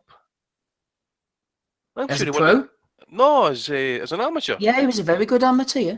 I'm sure he won a Commonwealth gold. I might be wrong there, but it just seems to be that he's just either he's just kind of regressed, or he just wasn't all that good. In the end, I mean, what was his best win? I mean, obviously, we're talking about him retiring here. I mean, I look at his. I remember him fighting Paul Appleby, but Appleby at that point was probably, he'd been in one too many wars and that as well. Maybe had been beaten out of him, but out of the ring as well. Things weren't going so well, were they, for Paul? I think. Yeah, same as that as well, mate. Plus, he was doing a lot of travelling back and forward between Edinburgh and Glasgow to train and stuff like that as well. I don't know. Craig Evans was probably his best one. Is Cardle still trained by Gallagher? Oh yes. No, he had Matthew Ellis in the corner, didn't he? Is it not? Yeah, I think so. Wasn't the old Blackpool cruiserweight Matthew Ellis in the corner? I was going to say, if Gallagher was there, I mean, it would have been Andy and Brian King would have been masturbating. It's their hero. Right. That's right in regards to Ellis being in the Cardle corner. He left Gallagher right. about 4 or 5 months ago now. Joe Gallagher ruined his career.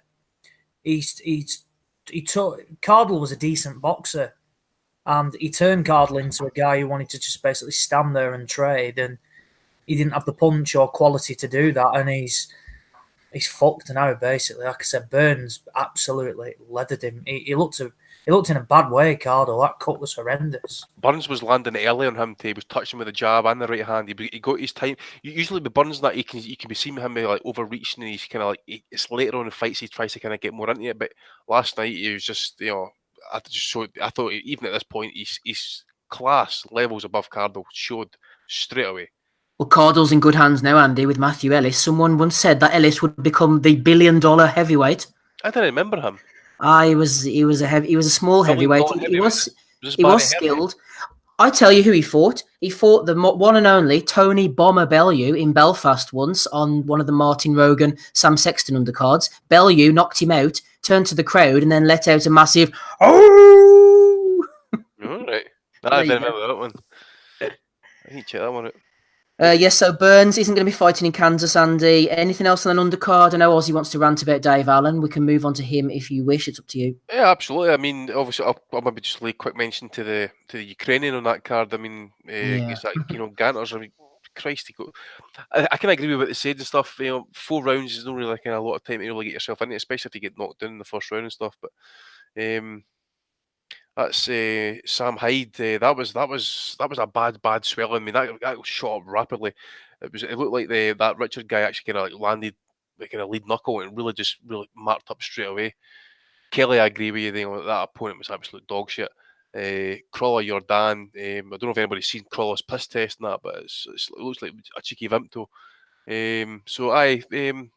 Other than like the main event and probably Burns looked like world class again and pound for pound, potentially knocking on the door at the back end there.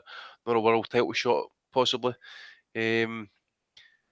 I'll hand it over to Ozzy just to kind of kick us into Dave Allen. Yeah, Ozzy. Max Stoke was in touch. He was asking about Cardle, £130 or retire. I think we've answered that. He was also answering why was a concussed Bellew being interviewed. I don't know whether we've covered that or not. And also Sky's Adam Smith should make a public apology over his inept comment about the tattoos and bombing, says Max Stoke. I really hope Johnny Nelson is piping his wife. Not really quite sure about that one, Max, but thanks anyway.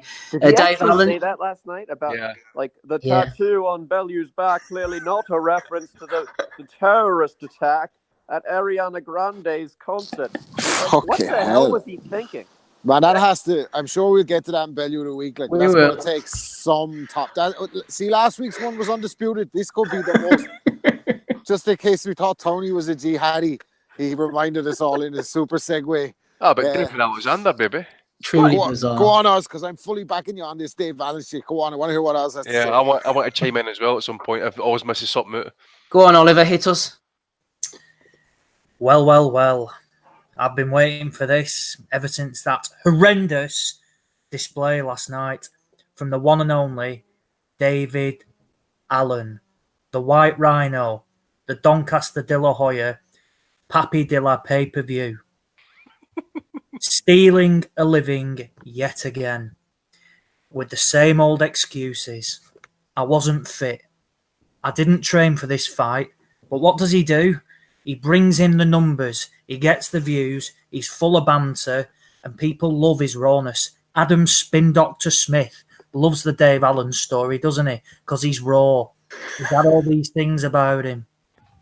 It's an absolute joke. Yet again, he's got another pay-per-view slot. These pay-per-view slots that should be earned. Fighters deserve to get on pay-per-view in good fights. This is Dave Allen. Never won a belt. Never won a belt. He had a huge opportunity on a pay-per-view card against Lenroy Thomas. Who the fuck is Lenroy Thomas? They've plucked him from somewhere in Jamaica or wherever he's from to fight him for the Commonwealth belt. He then doesn't train. He comes in fat as a pig and bottles it and gets beat. He then gets the rematch. He gets cut. Not his fault. That's boxing. Things happens. I'm going to do it properly. I'm not going to be bullied into taking fights. Where does he end up next? In France with a beret on. Boxing Tony Yoka, out of shape again after turning down big money to fight Daniel Dubois. He gets battered against Yoka, takes the shots. His head, the only form of defence. He then gets another shot against Nick Webb, and he gets the KO. He was losing. He was losing the fight. He wasn't doing anything differently. He threw a shot a week before the fight started, and it hit Nick Webb on the chin because he couldn't get out of the way. We then get, he's this big hitter. Watch out, guys. Dave Allen, he's got... he's going to knock people out. He then gets Sami Anebo, the 10-2 dangerous giant. Absolute moron. He was horrendous as well. Refused sparring against Hughie Fury. Refused sparring against that kickboxer that trains with the Furies because he was no good. He turned up. He did 2 rounds. They went, here's money for your taxi. Go home. You're not good enough. Back to Germany you go. He then gets another opportunity against Ariel Esteban Bracamento, number 3 heavyweight in Argentina. I dread to think where he is in the world. And yet again, coming in out of shape, buzzing because he's drinking iron brew after the fight and puts in another horrendous display. He comes out with the same stuff. Yeah, I'm not training. I know I need to improve. I know I need to do this. Well, do something about it then. Instead of conning people like you actually care and putting on this act. He's a cartoon character coming in and boxing in, carry more trainers. Bullshit. Why would you do something like that in one of the biggest fights of your life? Carry more trainers. Get some boxing boots. What he needs to do, he needs to sort himself out and take this seriously. Otherwise, he will end up seriously hurt. You cannot repeatedly take punches like this and come in out of shape. We've seen what's happened when he stepped up. Tony Oka, he was a punch bag. Who else? Dillian White, he went 10 rounds with him, just took shots. And who else? Luis Ortiz, he took that fight as well. Eddie Hearn should be ashamed for that, by the way. Putting in a central area level fighter with Luis Ortiz, and it was a 7-round beatdown. Yep. Because Dave took the fights, the fans love him. And do you know what it is though? As this fella's getting all these. This was raging inside me last night, like, because you know a lot of fighters. I know some fighters, and the fighters I know, like, are not getting opportunities like this. Like, when I think of Usyk Fagan having to fucking go up to lightweight to fight Khan and gets his leg broken in the ring, and he's fucking over in America getting robbed against Chavez on the wrong side, on the B side. Tommy McCarthy, and they're moving to different promoters trying to get it look like. And this fucker's on every pay-per-view, and he's coming out in the interview afterwards and saying, oh, I don't train, but you know, I just want the people to get their money's worth. You know, I just want the people to get their money's worth. I'm going to make my way around the arena, and I'm going to take photos and, you know, give them back in the ring, you shitheads, you. Who gives a shit about the fucking photographs? They said that, didn't they, before, when he bottled it against Lenroy Thomas? Russ said he seen him and he wasn't training during the week. He was over at a quarry or something. And then he's down the next day on the day of the fight taking fucking photos for the whole afternoon and losing the fucking fight. And he could have lost again last night. Like, he's a fucking joke, and he's addicted to the limelight. All this stuff about his, you know, anyone that's going through mental health, I feel for him. Anybody that's going through that, I feel for him. But this guy is addicted to the limelight. And that's it. He's addicted to Twitter. He's addicted to being Pappy pay-per-view. But he's not addicted to fucking training, like. And it's a joke. Rob, I have a question for you. Who wins, Dave Allen and Basil Kennedy? Basil will work him over, man. Think Basil will fucking go into a fight with Dave Allen and say, you're going to take this from me. And this fella's going back to work. He's fighting over in America, and he's going back to work. He's going over sparring with AJ every chance he gets. You think he's going to fucking let Dave Allen take it from him? I think Basil will work him over. Easy. I think Larry Holmes would beat him right now. Dead right. So I was about to say, I mean, he's sorry, I'll let you finish, but he's saying like he's fought 6 times this year, and he's still not in shape. Come on, fuck. What's with the new nickname, Andy? The Doncaster Darren Barker. What's that all about? Because he was injured, probably. He was concussed last night. He's claiming he's got 2 burst eardrums. He's also says that the 3rd or 4th best heavyweight in Argentina. Imagine what the first would have done to him. And punching your head like that. 2 perforated eardrums. At least you won't be able to hear this. He's saying in the interview, "Oh, look, I'm going to do it right this time. I know what I have to do diet-wise. You know, I know what I have to do." And then he fucking starts drinking a big can of fucking Iron Brew straight after it. Yeah, diet-wise. Liquid crack. Shithead, yeah. And he's on an interview with Adam Booth the night before, and he's like, "Oh, we've just had a real deep conversation. Adam's been telling me some stuff. You know I need to do it anyway to, fulfill this potential that I have. This potential." He's a bullshit artist. Booth was fucking telling him, "Stop fucking around. Train. What are you doing? Like, eat right, you shithead. Start throwing a jab. Do something. Like, make something of this opportunity." What a waster, like. Create a defence that doesn't inform your fucking face. He's perfect. Well, that is what he said last night. He basically went, "I can take a shot. I was absolutely knackered. I let the guy punch himself out, hit my head numerous times, and then I took him out." I think if you're against anybody half decent, you will get annihilated doing stuff like that. But the spin doctor, Adam Smith, he loves the sob stories from Dave Allen, and he loves the rhinoettes who follow him all around, taking selfies with him. They absolutely love it. Now, I'm going to read this out. "Just watch the fight back. I got all the moves, and I'm strong and got bottle. I'm not really missing much from being a really decent heavyweight. I make no promises. Let's see where the next 12 months take us. Whatever happens will be fun. I guarantee absolutely nothing changes. He'll rock up on a couple more pay-per-views because he does the numbers. He's got the banter. He'll come out of shape again, and we'll hear the same old story about how it's his fault that he's not training. It's not his trainer's fault. He's the one who needs to get in shape. He needs to do this. He needs to do that. Prove us wrong and actually do something. If you get yourself in shape and then you come out and then you come unstuck for a British title or a Commonwealth belt, fine. But at least you've done the right things. Don't go in and say you've not trained. It came out. He hadn't trained. He hadn't sparred a round for this fight. Not one round. Why is this being sanctioned? Why? This is an unfit fighter going into a ring. Why is this happening? Because we're all about safety and things like that. Let's be brutally honest. People die in this ring. Now, why is this being sanctioned? If he's admitting to not doing any training whatsoever, nothing. It's an absolute joke. As I said, mate, we've all watched the fight. We've all seen the head popping back early in that fight. The Argentinian did get a bit of a good go. He did. He did, and obviously I think he might got his nose broken or something at one point, but the amount of shots he's taking, that's CTE credits is getting added up into his fucking life by him. As you say, that Tony Yoka fight, that was an absolute arse kicking he took that night. Lewis Ortiz, we mentioned that. Pasting. Absolute pastings he's getting, and he's going to get more of them. Because he's not learning anything. Like, he's going to get more of him if he goes up the levels. And Eddie don't give a shit. If Eddie gets a bigger opportunity, some heavyweight to come in and tune up, and they want to put Dave Allen in there, he'll put him in there. Like, Usyk. Look, what do you think, Rob? Usyk. Let's make it happen. He would do it. He would do it. And you know what? I listened to him last night. And he's like, "Oh, well, I can't spar because I've had so many fights this year, so I can't be sparring because my body needs to recover." All right, we'll run. You know what I mean? Run. Stop eating. You don't have to fuck. Do wait. He says, "Right, I can't spar, I can't do anything. I've had 6 fights this year. If that phone rings for a pay-per-view fight against Tom Little on the Dillian White Derek Chisora undercard, you're telling me he's not going to be there despite being unfit, out of shape? He clearly needs a rest. I guarantee for a fact he'd end up there because he can't say no. And the people around him need to take control of his career. I think he sounds a bit punch drunk already, to be honest. I'm being brutally honest. I think he sounds a bit punch drunk already, and it's only going to get worse." He was concussed last night. Another thing I was going to say is, I think that Nick Webb fight, I don't think it was a final eliminator, but it was meant to be a British title eliminator. It was, and fuck knows how. That's an absolute joke.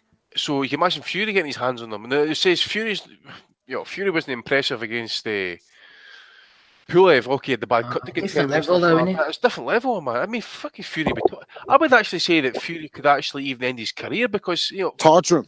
He would torture. penalise him. He tortured the viewers too in that fight. Could The you thing imagine? is, the thing is, though, if Fury can somehow kind of get his timing down and actually land shots consistently, Allen's just going to stand there and take them. Look what he did to Sam Sexton, though. To be fair, at British level, Fury annihilated him. Yeah. And Sam Sexton would annihilate Dave Allen. Like, Look who we've got, though. Imagine what Nathan Gorman, Joe Joyce, Daniel Dubois, Hughie Fury would all do to him. I'll tell you, I'll go as far. Sorry, I'll end it on this. I would take Kamil Sokolowski over 10 rounds to beat Dave Allen. I don't know about that. I'm being deadly serious. What about Martin McCauley? Well, to be fair, Billy Nelson texted Eddie Hearn for that fight on the Dillian White undercard. He said, we'll take that straight away. He didn't get a response. Bacoli would destroy Zaz. Well, I don't know. Right, let's close this out. Smido, quick word from you. Smido. Give me some good news about Dave Allen. Come on, give me some fair news. I can't really add to what the lads have said, and Ozzy's covered it well. But my only thinking is, he's saying he's not been training, and we believe him. When he does go to training for a fight in February or whenever it is, they're just going to be concentrating on getting fit. They're not going to be concentrating on improving stuff that needs improvement. Because they're starting from such a low base, they won't be looking back at fights and saying, oh, well, we're already fit because we're on a roll. We had 6 fights in 2018. Now we can concentrate on slipping shots or moving or throwing more jabs or whatever it may be. They got the chance to do that.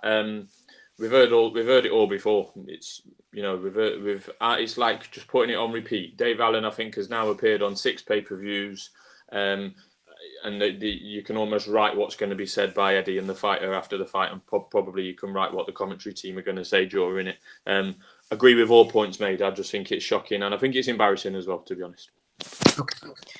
Right. What we know the commentary team can't say is he's worked so very hard because he admits that he hasn't.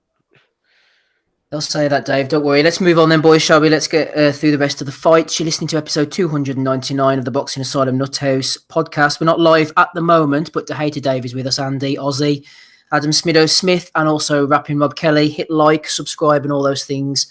On YouTube, we're still there for the time being. Richard Swig was in touch. He said, regarding the Bellew Usyk fight, for all Tony's idiocy in the past, I found the post-fight interviews very uncomfortable to listen to. He was clearly knocked for 6. Completely agree with that. Bit of quality control was needed there. Eddie was even crying. He was that upset. He did a good bit of kissing, though. That's fantastic. If that's true, if Eddie's crying. He did a lot of kissing, Bellew, though, in the ring. He was kissing everybody that moved in there last night, man. He was like a Casanova. Was concerning, though, Rob, wasn't it, Bellew? He was in a bad way, I thought. Yeah, no, he was, man. He was out of it. So he said Usyk's name 3 times. He went, Alexander. Afterwards, he said he thought he got finished on his feet. Joe was back, man. There you go. Stop, Joe, will you? Protect that dog, for goodness sake, Rob. We'll get you back in a minute, shall we? Right, bits and pieces for the weekend. Felix Verdeo got to come back with a knockout win over Yardley on Menta Cruz. We also saw the return of the man Yuriorkis Gamboa. It's going to happen eventually. Yuriorkis Gamboa, Andy, come on, against Miguel Beltran Jr., Juan Manuel Lopez against Christian Mino. They both won. They're going to fight each other. You got 30 seconds, Andy. Come on, what's going to happen? I've downloaded the card, not seen it yet, but Bob Arms, over marination, it's going to come to fruition at one point. Burnt, crispy, and absolutely fucking devoid of all taste. This is going to be absolutely fucking. There's going to be a knockout. It'll probably be Gamboa knocking him out actually, because Juan Ma's absolutely washed in the chin department these days. Look. Yeah, fantastic summation. Gamboa will knock him out, I believe. Turbo Jackson was in touch on Patreon last week, by the way, talking about Ryan Burnett. He said, going to rewatch the fight, but Danair hit Ryan Burnett with a hell of a body shot earlier in the round before he got, obviously, the injury. Could this have been a delayed reaction to that, asks Turbo Jackson. I think it possibly could have done, but I think it was was it around the same side? Yeah, it was around the same side, actually. Turbo could have a point there. We'll move on from that. I was mentioning Poland earlier. Artur Spilka got a win over Mariusz Wach. It was a decent fight, that, apparently. Split decision. I was trying to download it earlier, actually, Andy, but I couldn't get it. Spilka maybe get dragged in for a defence of, in the future, possibly. Possibly. I think he was dropped in the 10th round, and some people were saying that it was quite a close fight.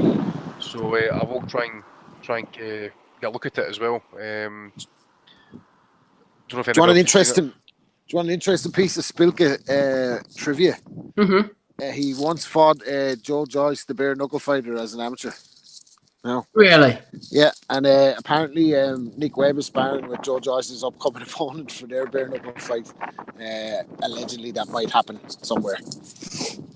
There you go. All the stats from Rob. I remember Spilka allegedly wet himself, didn't he, after Deontay Wilder knocked him out? We don't know whether there was a bit of water on the shorts or what, but that's what people were saying. I'm going to open this next one up to anybody who wants to answer. It's World Boxing Super Series. Krzysztof Glowacki, unanimous decision win over Maxim Vlasov. Hadn't seen any of these, unfortunately. Artur Man got a win as well. Continues extending his unbeaten record. Maris Bradis, possible little bit of a struggle against Noel Gavor. Anybody want to jump in on this one? Yeah, I've just got the final 2 rounds on the new. Glowacki against Gavor. Decent enough fight, actually. A lot of power shots getting thrown by both. Gavor's he's decent. We'll probably say put him around about European level and that, but you can see that Glowacki is probably like the heavier hitter. Works the body pretty well and comes upstairs pretty well as well.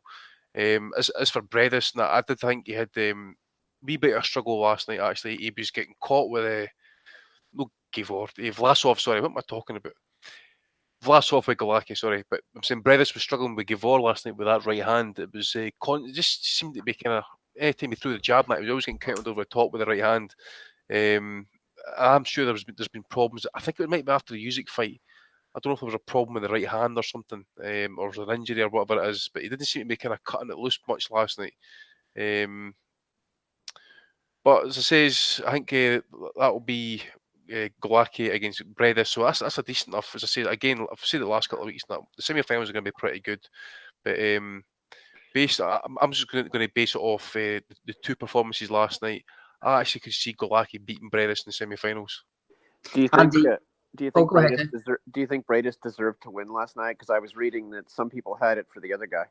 Well, the referee was a bit of a mess, actually. I don't know if anybody want to jump in or remind me about that, but both fighters had points deducted for, like, say, infractions that the referee didn't really kind of...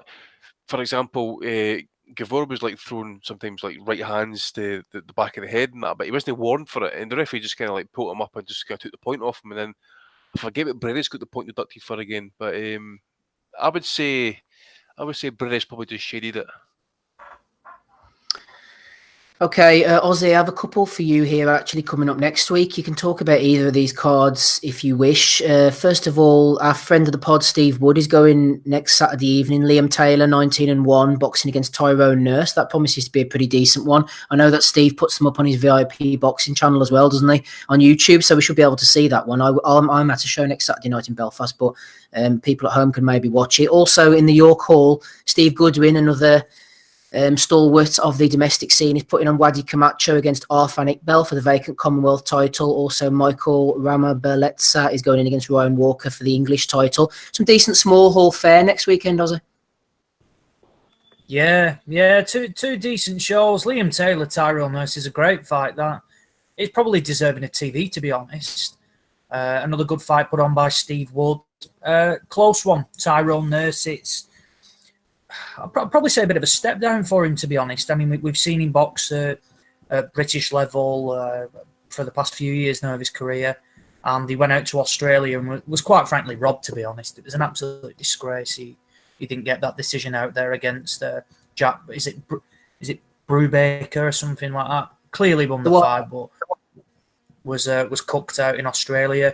Liam Taylor, they've actually fought before, and Tyrone Nurse beat him. Taylor was pulled in. It was a show in Leeds. I think he was pulled in literally on about 3 days' notice, and he gave a good account of himself. So I know from speaking to John Evans, who's really well connected in the Manchester fight scene, he knows Liam Taylor well. Big friends of he trains with Terry Flanagan, Steve Mailett's gym, and he said Liam Taylor's drastically improved since the Tyrone Nurse fight, and it has all the ingredients for a real good contest. It's an official eliminator for the British title as well, held by Johnny Garton. So, good fight. Bob Adjazaf making a comeback on the undercard as well, and a whole host of Steve Wood's prospects as well. Then, down in London, Wadi Camacho, Arfan Iqbal. Real good fight for the Commonwealth belt. up at cruiserweight. Again, these two have fought before. I think Iqbal won by stoppage last time they fought.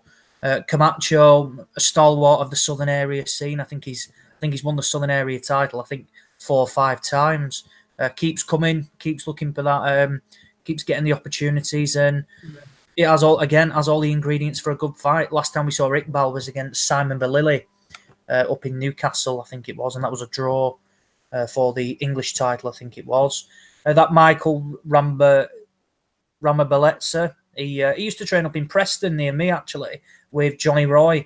He's in for the English title against Ryan Walker. And again, look at his record: 16 wins, 17 losses. But not all. Don't look at that record. As I said, records are for DJs, and Ramabeletsa's. There's a few losses on there that could have easily been wins, and I think he drew for. I think it might have been for the the English title, or he was robbed against Josh Kennedy or something like that. I think that was an extremely close fight. So that should be a good fight as well. And again, the card is absolutely stacked. I think it looks like there's about 20 fights on it or something. But again, these small hall shows, without them, the fight scene would be lost. And Steve Goodwin always looks to put on good shows with no TV backing or anything like that. I really like him. Thinks he comes across tremendously well. Good manager as well. Very, very good manager. And like I said, 2 decent shows next weekend.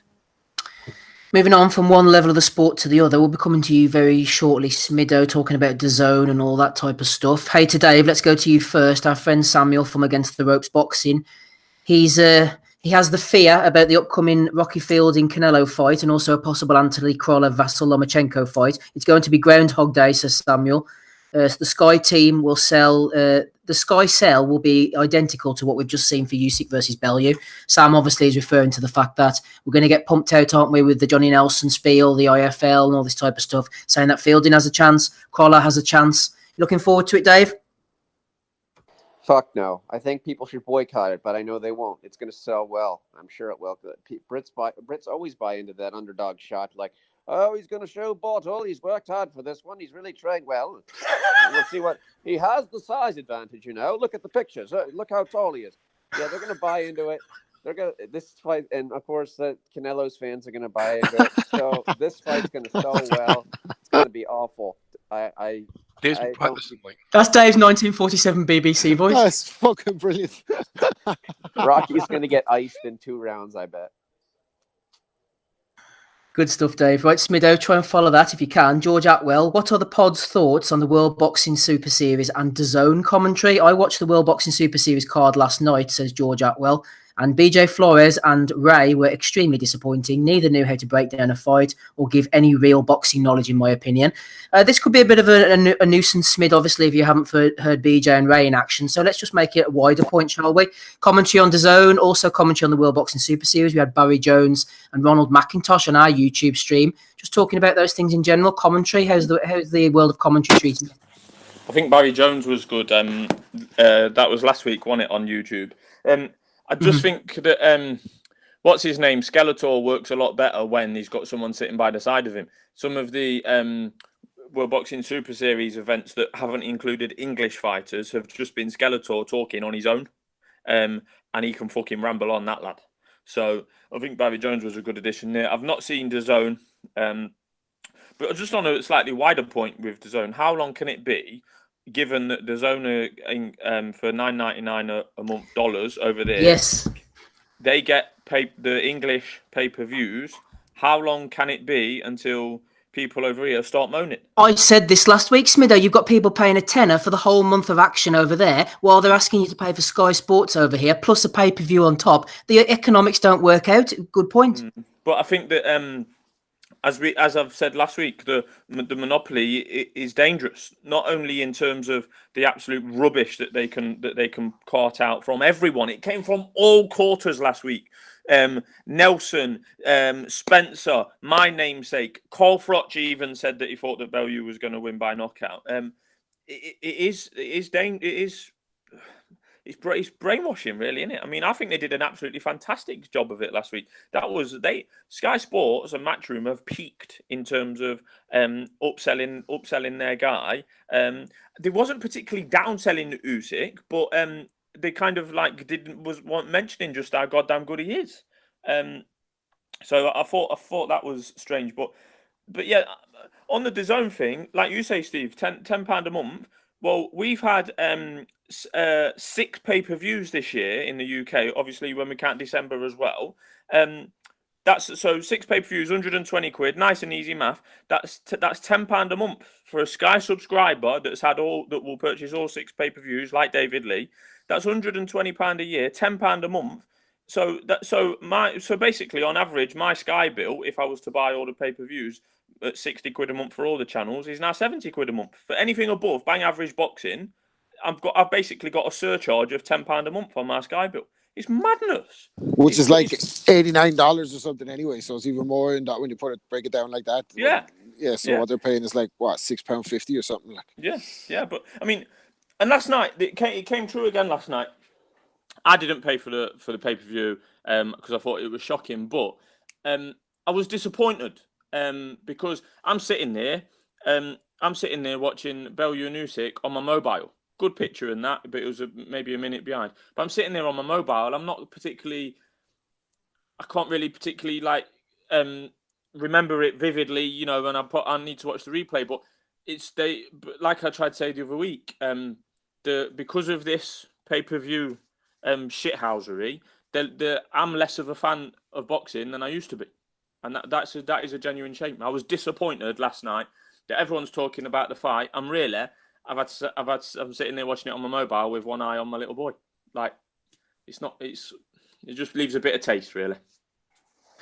Continuing along this theme, Rob, we've had quite a few questions in about this, so let's get them sorted now. Robert Digital said, with Canelo off pay-per-view in America and onto subscription-based DAZN, does the panel think the same power shift could be imminent over here? He continues, Rob, could Hearn signing with DAZN be his first possible step towards him and AJ leaving Sky and the pay-per-view model? And if he did leave, would fans' perception of Hearn change positively with him no longer putting on under par pay-per-views?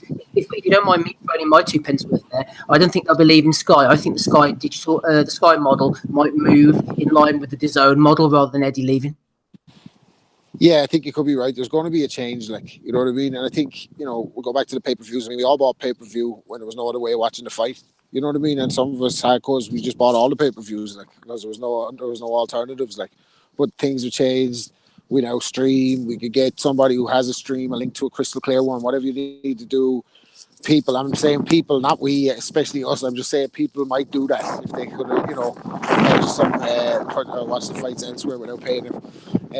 I think inevitably there's going to be a change, and it probably will go something like that, Netflixy, you know what I mean, £15 a month for everything, all inclusive. And look, if it leads to better fights, I'm all for it, but it has to lead to better commentary too, because DAZN is shit, like. It's absolutely terrible. Like, you know, it's sad that HBO go sign up all the HBO commentators. Like, get some apart from Harold Letterman, leave him where he is. Bring everybody else on board. Like, was that shocking? And I'd say Showtime might end up being in a bit of trouble now too with ESPN and DAZN both being kind of app based going forward. Like, I think Showtime are on the way out, Rob. Sorry to interrupt you. I think Showtime are on the way out. I'm hearing that Al Heyman making a play for the UK scene, isn't he? Starting with Eubank against the Gale pay-per-view in January on ITV.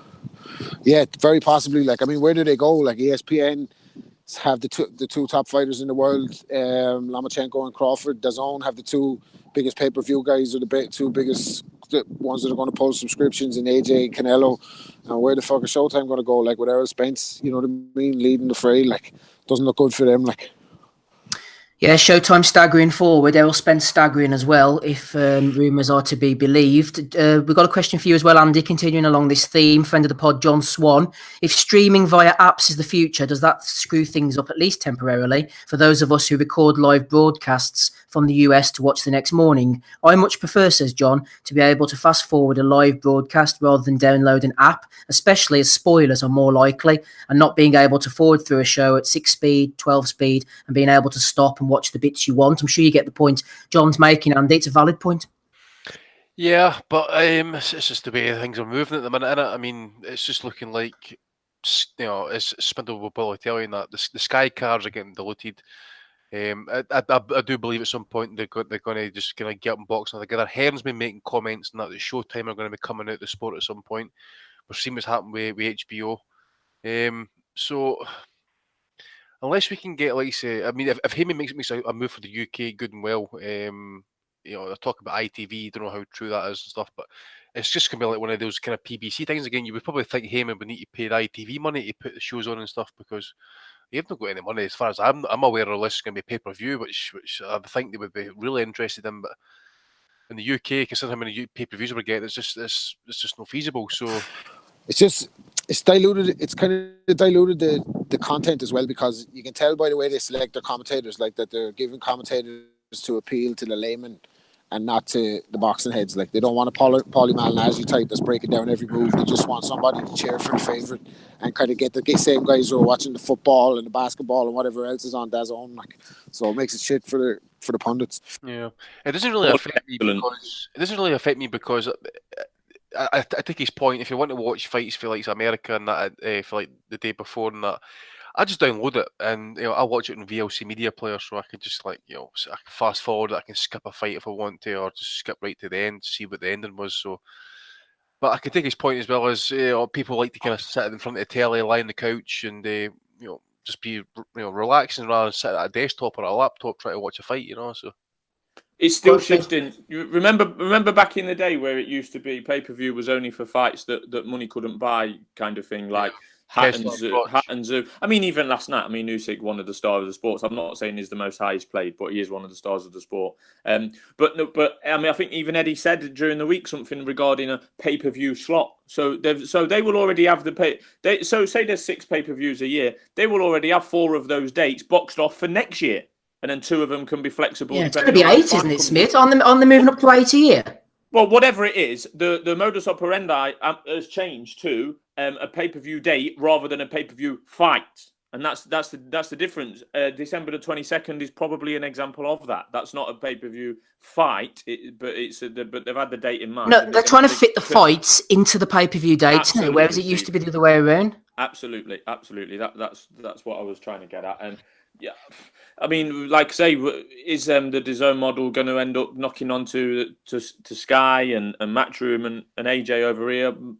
Probably, yeah. I think that December the 22nd, this pay-per-view clash, which I think is for the first time in British history that I can remember, 2 pay-per-views in the same country on the same night. It'll be interesting how Matchroom and Sky react to their numbers.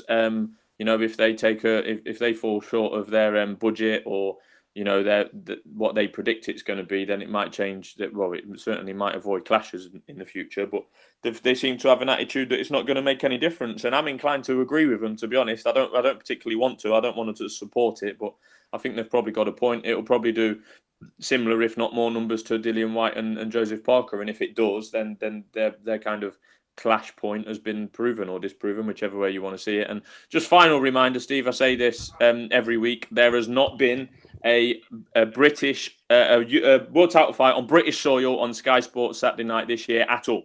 So for your Sky subscription in 2018, you have not seen any World Championship boxing.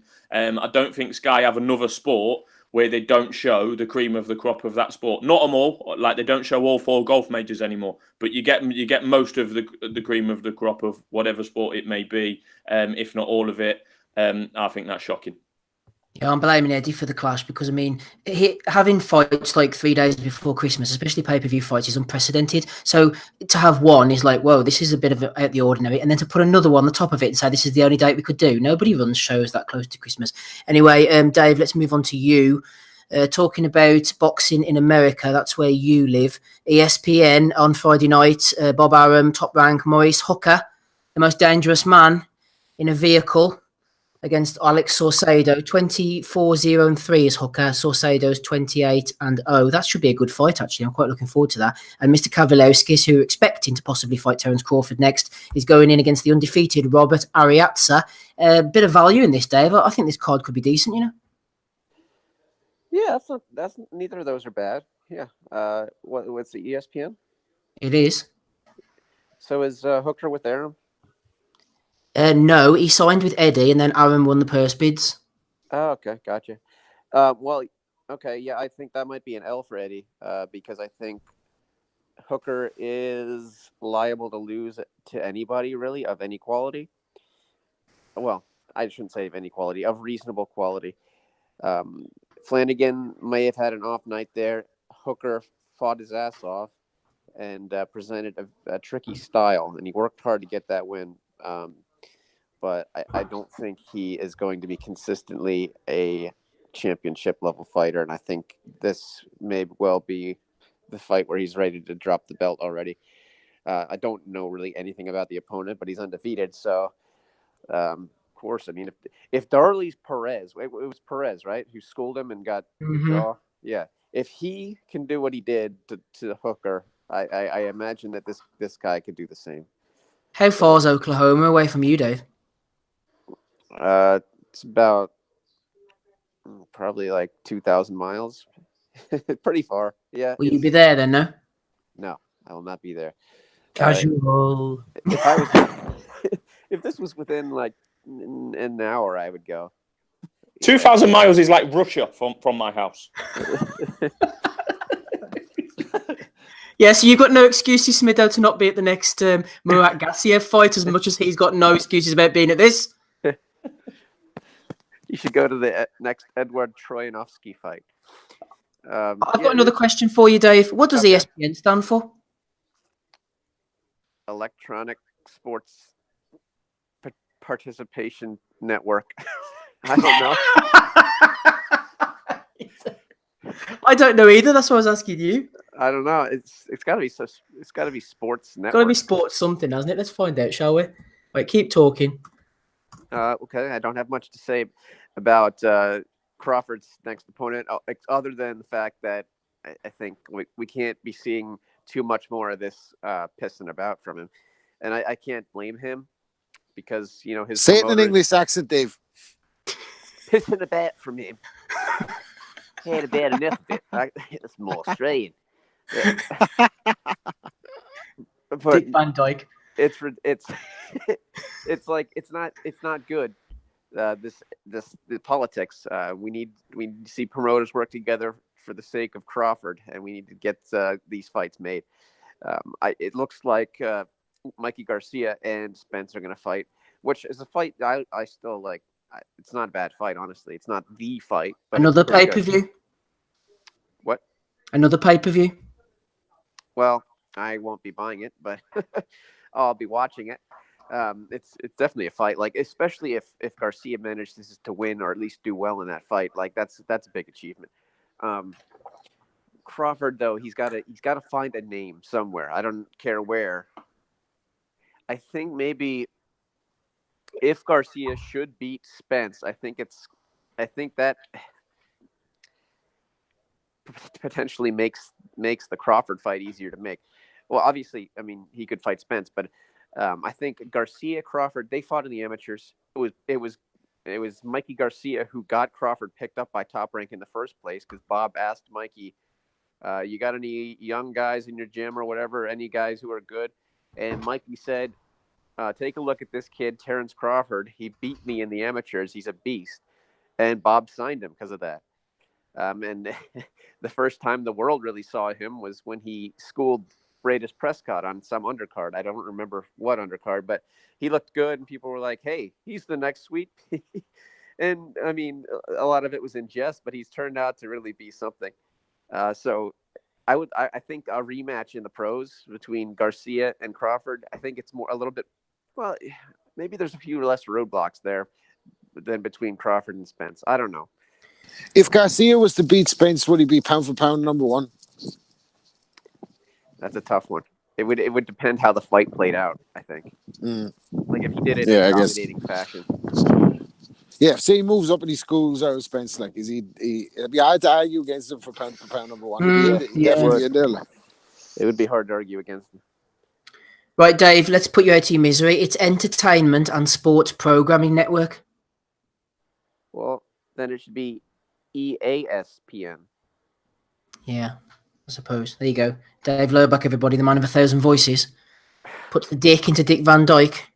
Right. Also the Dyke. Yeah. Thanks for that, Dave. I don't even know what question I asked you, but we got there in the end, sort of. Right, Aussie, next Saturday night, final one, Kermin Lecharaga, the Beast, knocked out badly Skeet. Is Frankie Gavin going to end up in the same position as Badley Skeet did? Aussie, I would say probably yes. That Spaniard's going to hit him that hard. He's going to land at the front of the queue at Domino's, is Frankie Gavin. He's going to absolutely destroy him. This guy is... I really rate this Lariah.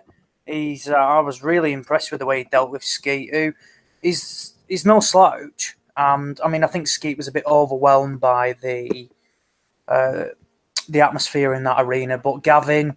I was overwhelmed and I was watching at home. Exactly. But like Frankie Gavin, again, just another poor excuse of a guy who had bags of talent but just can't put the pizzas down. And the Dave Allen of lightweights. Exactly. Well, this is the thing though, Andy. He's never boxed at lightweight. That was his weight. Yeah. Lightweight was his weight, and he never made it because he didn't have the discipline. He then said he was constantly going to go to 140. He didn't. And he's always boxed at 147. I mean, he had a great fight with Leonard Bundu. Great fight. I really enjoyed that. But then, I mean, after that, he beat Skeet. But he's always boxed at a weight that wasn't for him.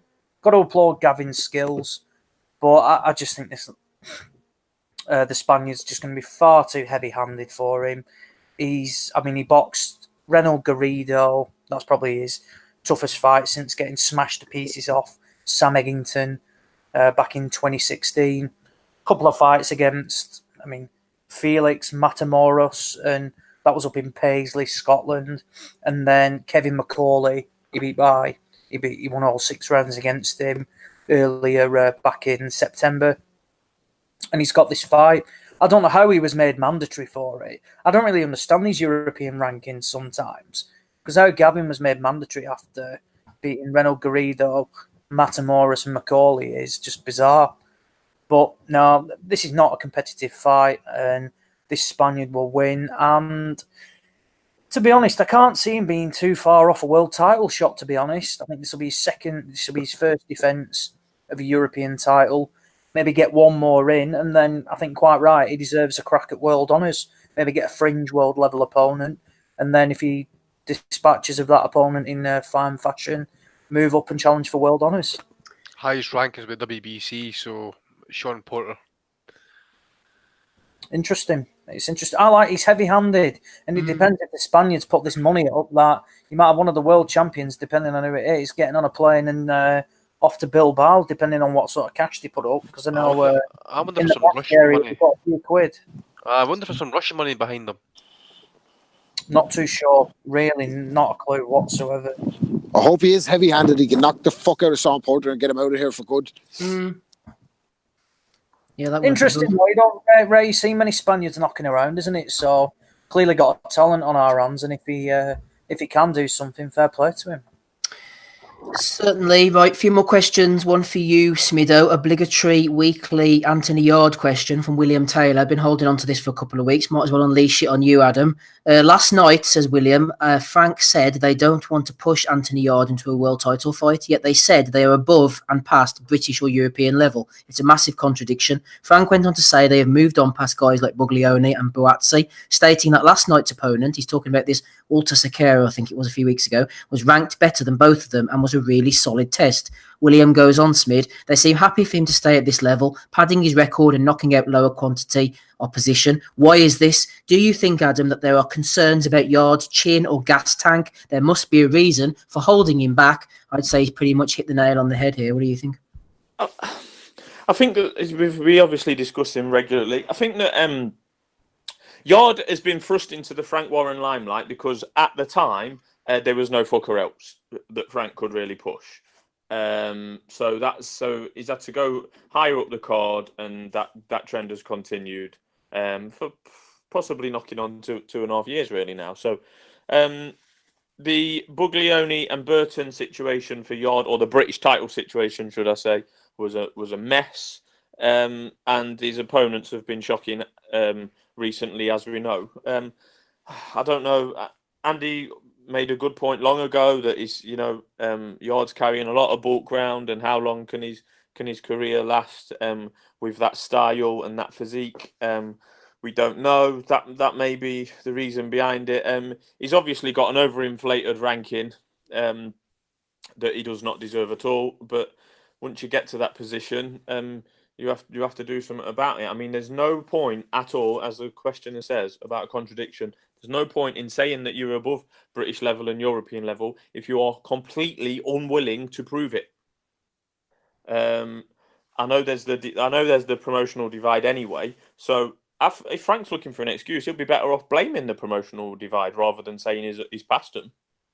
I mean, the result's the same, i.e., not fighting, but at least he comes out looking like he's, they're onto something there. But it's just one of them. I'm sick of talking about Anthony Yarde, to be honest. I just want to see him do something. He's got the potential, as I always say, he's got the potential to be quite exciting. Big, bulky, knocks people out, talks pretty okay. He's got the interest of people like me, but until he fights someone, I won't be tuning in, and that's the problem they've got. There you go then. Smido's laid it out pretty starkly for us all there. Let's get on to Bellew of the Week, then, shall we, and get out of here. There's no other fights. Do you want to say anything about Arslan, Andy? You're not bothered? I'm not that bothered, mate. Just to kind of let listeners know that that trash that Fury fought, that Sefer Seferi's fighting for Arslan for some WBO cruiserweight bobble, whatever it is, in Germany next week. So I dare say that I know there's a few guys I follow on Twitter, for example, follow like heavyweight boxing and that. So I dare say I'll see kicking about. Isn't Arslan like 60 now? Yeah, he's 48, is he? He's well up there in age. Like he can't be far away from getting this. People shouldn't be fighting at that age. I know that's a generalisation, and you have obviously the outliers like Hopkins, Andy. But sure, we were looking at a video last week, weren't we? Before we went on air, there was a Italian. Was he 49 years of age or something? Boxing in Thailand, got absolutely iced. Passed away a few days ago, and it's just such a sad spectacle. I worry about guys like Arslan. Yeah, I don't know if we mentioned that last week about that Italian actually, but it was sad to see that because I says the guy got badly knocked out. Obviously, he died later, but just to see the guy get knocked out like that, his whole body just kind of like collapsed. He hit the floor, and literally you could see the body come to rest, but it was a kind of bouncing effect to it. They cut to the fucking commercial break. They come back. The guy's still standing in the ring. We've got other dignitaries in the ring with the winner, waiting to get his belt. They're announcing the fight over the top of his prone body. Yep, so he's basically his spirit and his ghost basically coming out of his body at that time, and they're fucking announcing the fight live on TV. Shocking. And I tell you what, everybody says, oh, Hopkins is an anomaly and all that. He was, but he had 2 fights extra that he shouldn't have, because if you hear him talking now, as bad as he is to talk anyway, he's slurring badly now. Like that Kovalev fight where he took heavy concussive punches for 12 rounds, like, I wouldn't give in, and then you see after 2 years out, we'll come back against Joe Smith, heavy shots again. Like those 2 extra fights he didn't need, like, which proves the point, Rob. Even he went on too long. Exactly, and everyone says he's the exception. He's not. Like, watch him now, he's not. Like, I know, Firat Arslan, 44-8-2. That's 54 bouts. He's had 54 bouts, a lot at a high level as well, and he's 48 years of age. Please, Firat, hang him up for goodness sake, will you? Right, let's move on to the Bellew. What's the problem? But who they're putting him in against? Well, this is it. But the thing as well is he's even got another fight arranged in Germany. Do you think there's a card in Germany on the same date, 22nd? He's meant to be headlining it. Yeah, there's another one as well. Germany the same night. Robin Krasniqi, I think, is fighting, isn't he? Yeah, I think so. Right, yeah, Bellew of the Week. I've had to call the casuals this week, otherwise I'm going to be there all night. I've had about 80 nominations this week, so go over to facebook.com/Boxing Asylum, facebook.com/Boxing Asylum, and no doubt you will see your entry over there at some point during this week. But for the interests of clarity and brevity and whatever else, we're going to have to just stick to the main ones. I think we've pretty much nailed down a winner anyway, but we're mentioning the big time Charlies this week. Any casuals, go over to the Facebook page, you'll find them over there. Okay. Boxing Bet Guru has nominated Joe Selkirk, former pro boxer himself, actually, talking about the Bellew fight beforehand. Yes. I've watched the Bradis and Gassiev fights twice now. Bellew is a better boxer, a better fighter than both of them. Both very good fighters and dangerous, but Bellew's better all round, as great a boxer as Usyk is. He was picking Bellew, no doubt, Andy, was Joe Selkirk. So, listen, mate, so was half the British. I told you about my mate texting me last night, He texts me just before the fight started, right? He says, Andy, I'm being serious here. He says, Andy, I really believe I've changed my mind. I actually wouldn't put money on the Bomber. I text back. It says, on what? It says, I really believe the Bomber's going to knock him out. I was like, I text back. So I'm phoning the cops to say that you're fucking dead, mate. I didn't see that. Oh, fucking Tadger, man. What a Tadger. Wasn't Bulldog, was it? What's the Bulldog? No.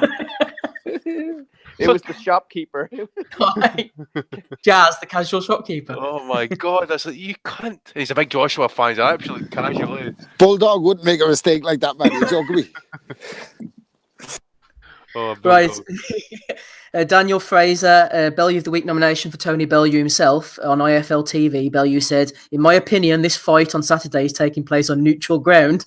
A fight in the Manchester Arena, says Daniel, 49 minutes from his doorstep as he goes in the ring with the Ukrainian. There you go. Steve Bunce was having a go at people this week. Nigel Ace put up a little tweet asking Steve and a few other people in the boxing world whether they'd seen a particular fight. Steve must have got up on the wrong side of bed that morning. He jumped in to pour on Nigel and said, I was in the Box Nation TV studio with it. Drop me off your mass future tweets, said Steve. Nigel Ace says, only trying to be helpful, Steve. I don't watch Box Nation. I'll delete you off my follow list as well. Fair play, Nigel. I don't know why Buncey was so angry there. Sam has nominated Aiken, Sparrow Tipsy. He's talking about the Usyk Bellew fight. Lol, Gasayev is slower than Joe Joyce. Bellew would be as fast or faster than Usyk. I still go with Usyk on points, but Bellew has the best left hook in boxing, says Akin. Sam has nominated him. Moving on, Fighting Talk has been nominated by Kevin Watson. Reckon Eddie Hearn gets cheers when Tony Bellew has his glove raised. What a year of boxing, 2018. Here's a good one from Gobi Walla, who's a bit of a casual, but I thought we'd throw it in anyway. Tony Bellew will do a job on this man. That left hook will land, said Gobi Walla. Well, I tell you what, he was sort of right. The left hook did indeed land, but I think he was talking about Bellew's left hook. So it was Usyk's left hook, of course, that did the damage. This left hook, man, it's became like the biggest. It's like the greatest left hook in history. It's Joe Lewis couldn't punch with his left hook, man. Bellew's left hook's like this. It's just took on this mythical fucking, like Oscar in his prime. It's just unbelievable. I mean, it's like he can kill people with his fucking left hook. There you go. He was right though, Andy. The left hook did land. It just wasn't bombers. If it did land it at least once, did Usyk? What is this? Yeah, he showed a good chin, Usyk. Michael McElway has nominated Dominic Long. Dominic says, Bellew stops Usyk in 8-12. Crawler on points, Burns with a great stoppage. These are his predictions, by the way. I see Bellew playing it out for a while, then picking him apart. Again, pretty much turn it round, playing it out for a while and picking him apart. That's pretty much what Usyk did. Dean Glover has nominated Nonito Donaire. Donaire going in on the NHS. Gutted to hear that they gave Ryan Burnett painkillers and released him from the hospital on the night of the fight. Hopefully he can get looked after better in Belfast. Says Nonito. Donaire actually went in on a certain betting company last week as well because his father-in-law placed a bet on him to win and they refused for him to pay out. I can't comment on who it was, obviously. There you go. Sam, again, our friend, has nominated John Wilkinson, talking about Eddie Hearn. Someone accused Eddie of being a liar. I think it's the opposite, says John. He never lies. He's the only straight-talking promoter in boxing, and I respect that. Okay. Okay, John. This was a good one. A lot of people sent this in to me, so thank you for everyone. Oscar Phillips. It looks like he's a professional boxer. Possibly a hint of maybe this semi-pro and licensed scene. I might be giving him a bit of a disservice here. But anyway, Oscar Phillips. Things to take into account, says Oscar. 6 points in his educated opinion regarding the Usyk Bellew fight, okay? Number 1, punch power. Number 2, number of fights experience. By the way, this is in Bellew's favour, he's saying here. Number 3, big fight stadium experience. Number 4, quality of opponents. Number 5, size. Number 6, stadium support on his side. I seriously can't see Usyk beating Bellew, but still think it will be a hard fight. Did you see the size of Usyk last night compared to Bellew? You're a fucking aircraft carrier, man. Don't argue with Oscar Phillips, Andy. I think he looks like an unlicensed fighter or something, but he might be a pro. I don't know, but there you go. Kevin Chase has said, is Floyd Mayweather nailed on for Bellew of the Week? Where do we start? Where do we start, indeed? He's not nailed on, unfortunately, but yeah, we've forgotten about Floyd. Was it on? Was it off? And Rob, you maybe know about this. What was going on with Floyd in this Japanese fight?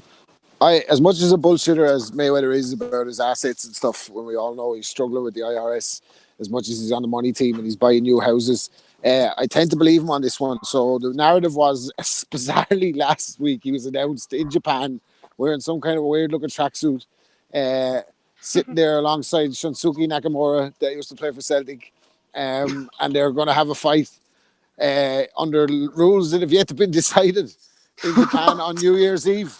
Right, so everyone was like, "What the fuck? Like, this is Floyd's hit rock bottom. Like, what's going on here?" Like, so your man's out making statements. McGregor's making fun of him. Everybody, fucking 50 Cent is posting up the Rush Hour poster with his face photoshopped onto it with your man, and everyone's like, "What the fuck is going on with Floyd?" So Floyd backs out of it on an Instagram post that he definitely didn't write himself, saying that basically he was blindsided, like, and he'd agreed to an exhibition for cash. So obviously he is strapped for cash. He's going around the world trying to hawk his services to private investors to see him fight behind closed doors, which is even weirder than the other scenario to me.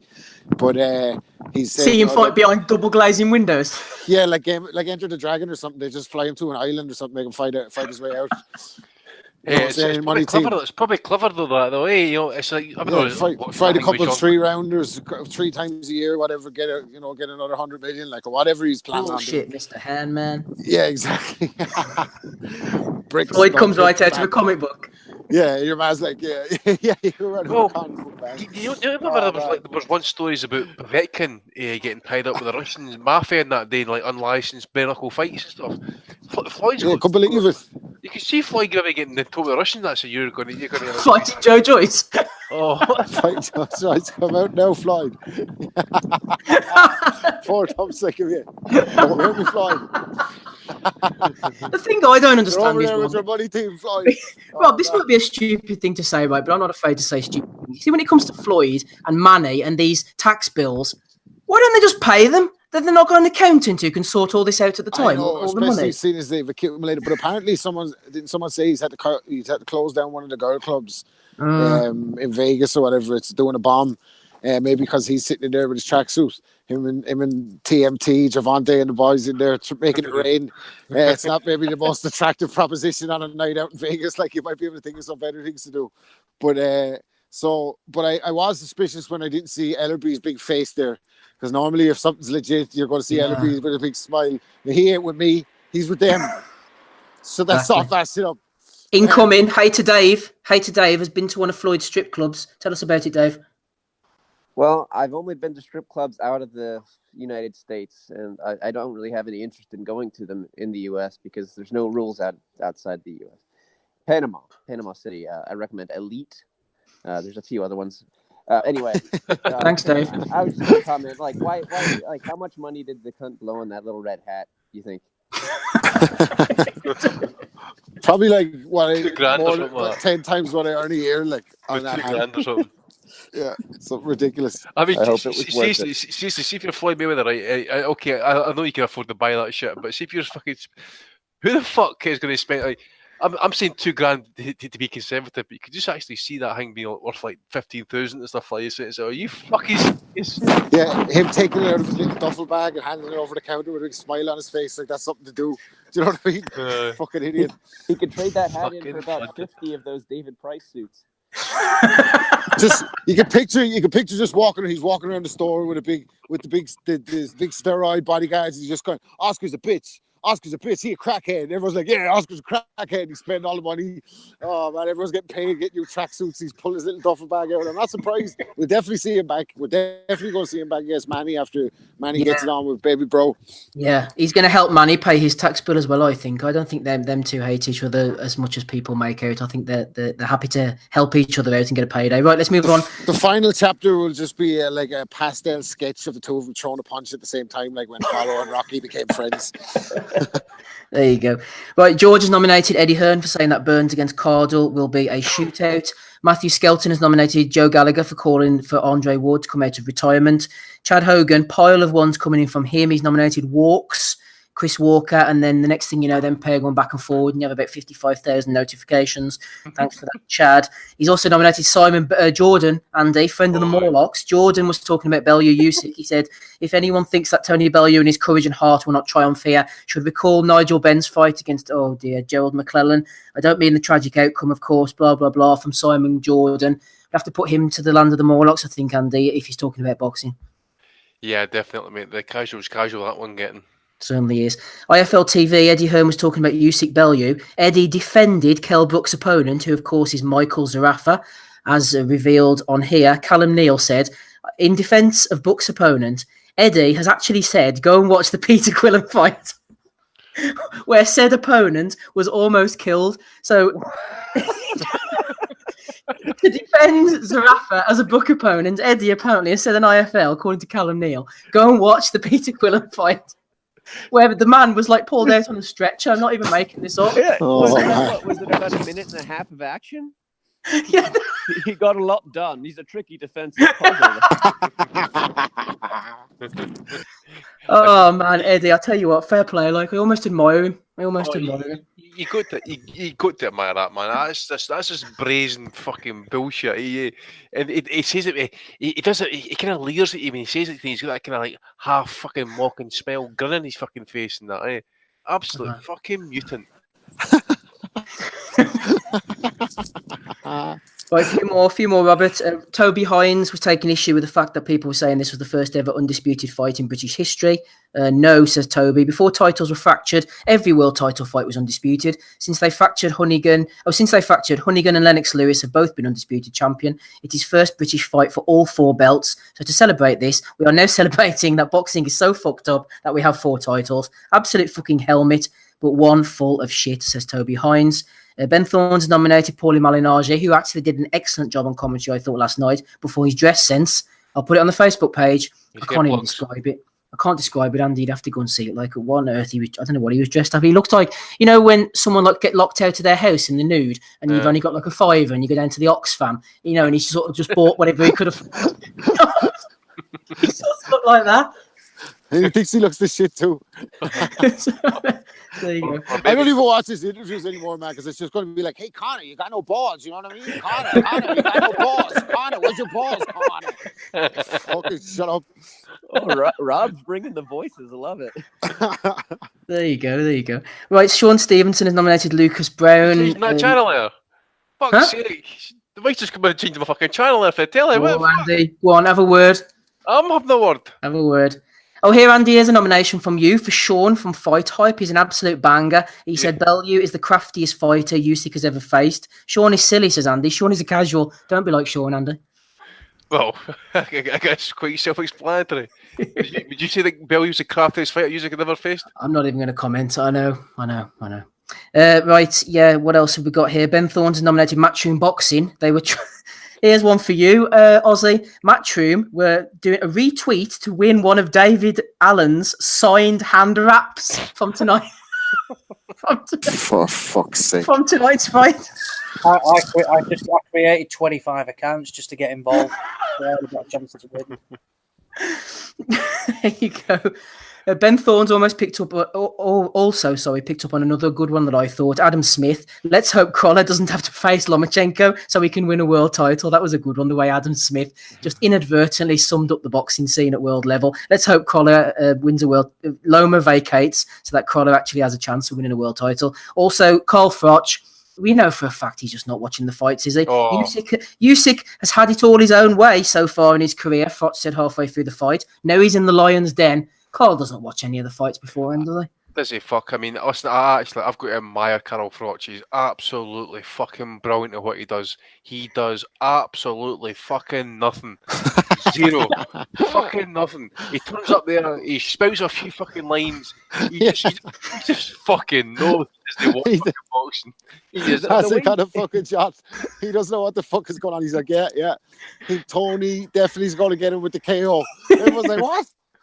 Yep, definitely did. Afterwards, I knew he was going to get knocked out. But Dave, he's surprised. You can hear his surprise as he goes along. You know, he's like, this Usyk's pretty good.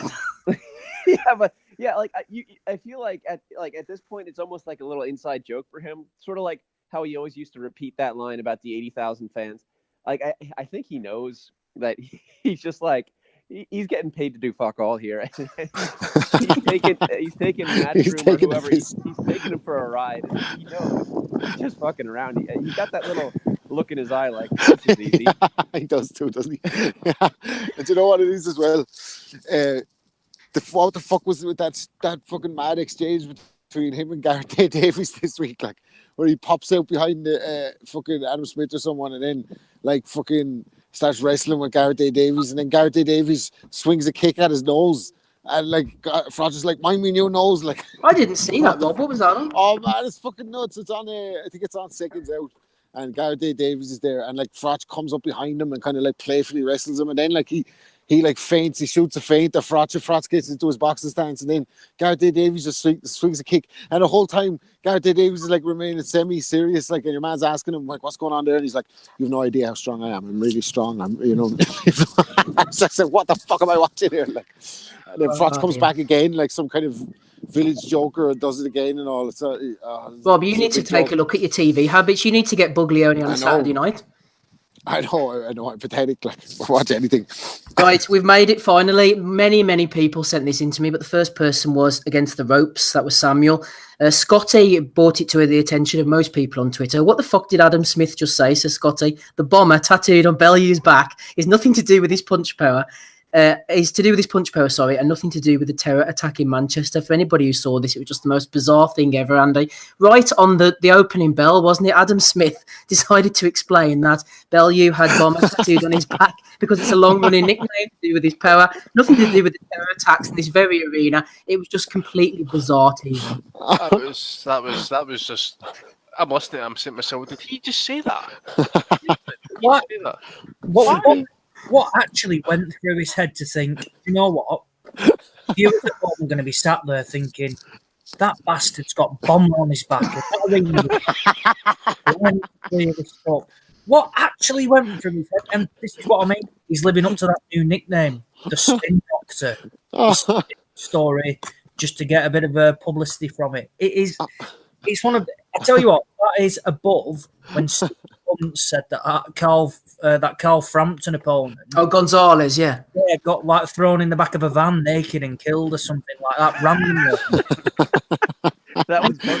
I'm surprised. I'm surprised Aaron Smith didn't say in between rounds, and as well as that, the tattoo has nothing to do with Jerry Adams and the IRA, who of course blew up Manchester in 1995. Let's not forget about that one either.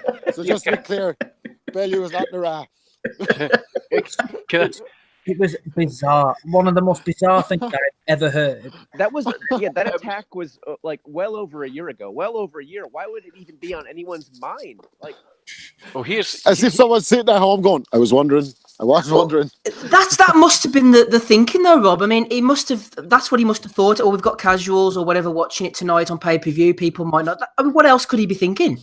But why would get that tattooed on his back?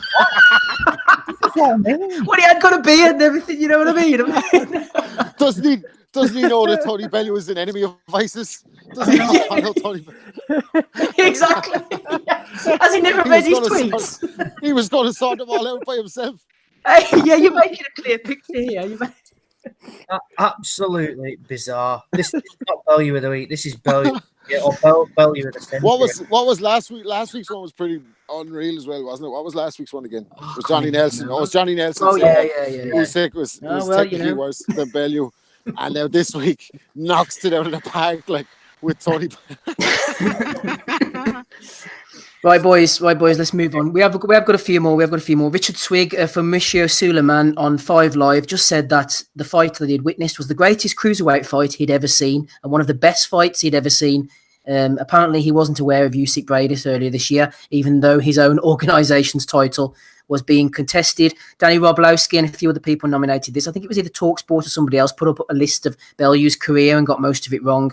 Well, a few bits of it wrong anyway regarding the titles that he had won. Vince Cummings nominated Christian Esquivel. Esquivel was on board with the No, Vince was praising the DAZN commentary, and Christian said, I disagree, boring as hell, not even there live. DAZN needs to have live commentating, otherwise give me the British feed from Sky Sports.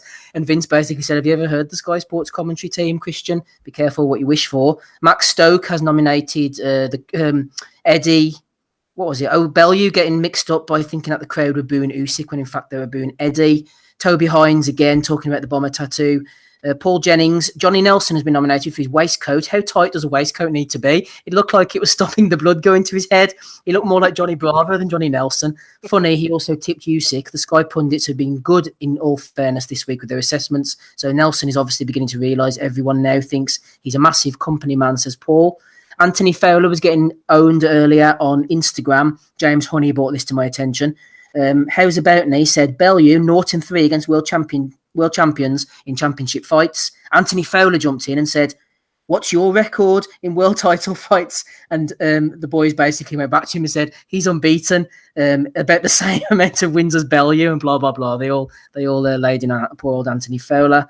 Just flicking through them, Bellew of the Week, nomination from Jason Chukwu, Matthew Macklin for calling Anthony Crolla the Ryan Giggs of boxing. Nameless and shameless, after all the shit he spoke this week, Johnny Nelson said, moments before the first bell, I think Usyk will win. #conman. What else have we got here? Bellew of the Week for Adam Smith and the Sky Crew from John Swan for holding a long interview with a badly concussed Bellew who was confused and kept repeating himself again. Agree with you there, John. Colin Cooper, reference to the bomber one. On the ropes boxing, talking about United fans will go mad for Crolla. Let's get Crolla against Lomachenko in Old Trafford, 40,000. Simon Alavius thrown in a few as well. Adam Smith saying that KO was out of the blue. That's all the ones I've got. Like we say, it's pretty much cut and dried this week, boys. If anyone has anything to throw in, then go ahead now.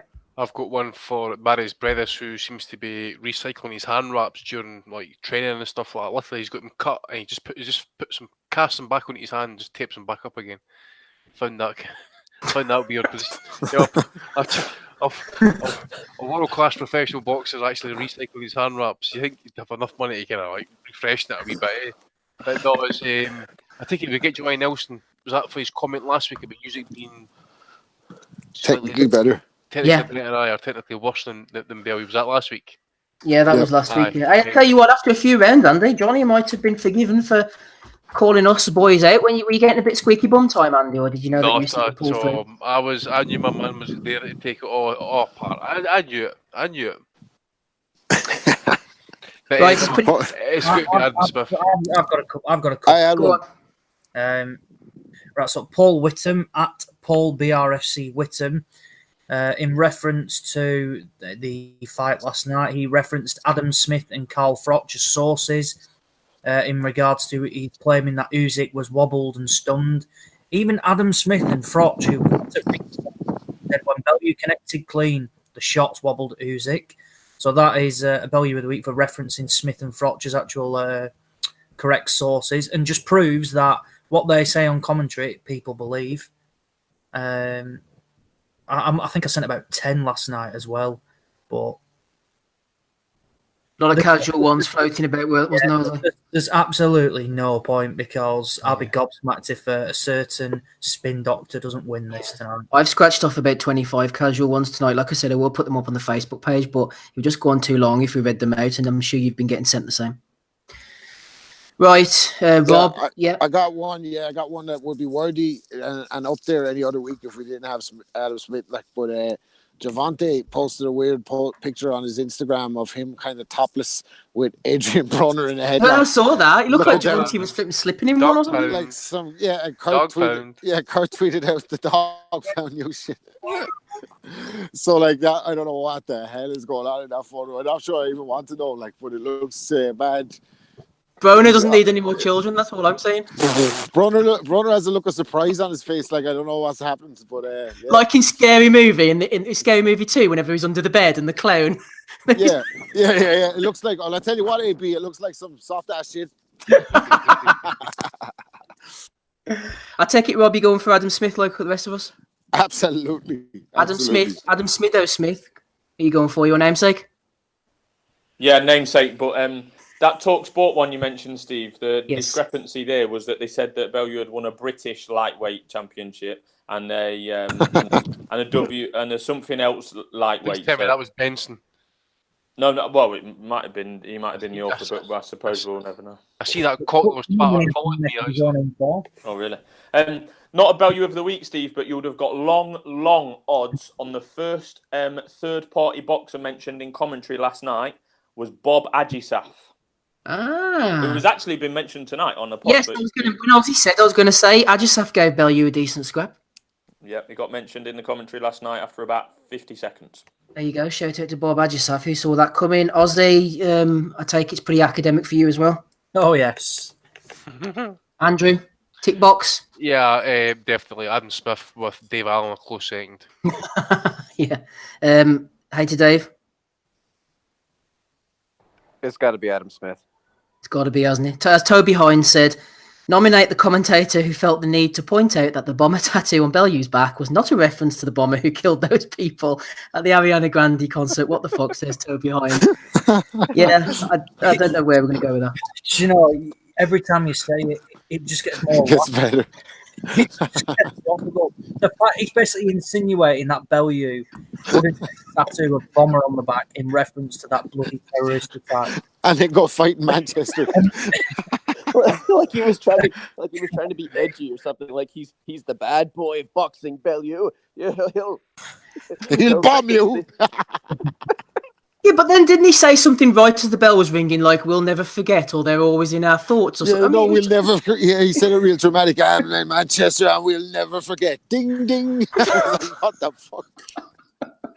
Right, let's finish up, boys. Thank you very much for your company this evening. Thoroughly enjoyed this. I'm sure the listeners will. Whenever it hits, I don't know what time, sometime around midnight, I expect. Adam Smitho-Smith has stayed with us all night. That's a sign of a good pod in my eyes. Rapping Rob Kelly, thank you as well. Treading the streets of Waterford, Wexford. I always do it, Rob. I always do it. Ozzy Smith as well. Don't know where you were, but thanks for your company anyway. Andy sitting there in the nude up in Scotland for joining us. And hey to Dave Lowback. I've been Steve Wellings. If you want to come on the pod, by the way, hit me up on Twitter and we'll chuck you the link and you can join us. Until such times as we get sorted out with the live, thank you and goodbye. Oh, thanks to Sonny Edwards as well.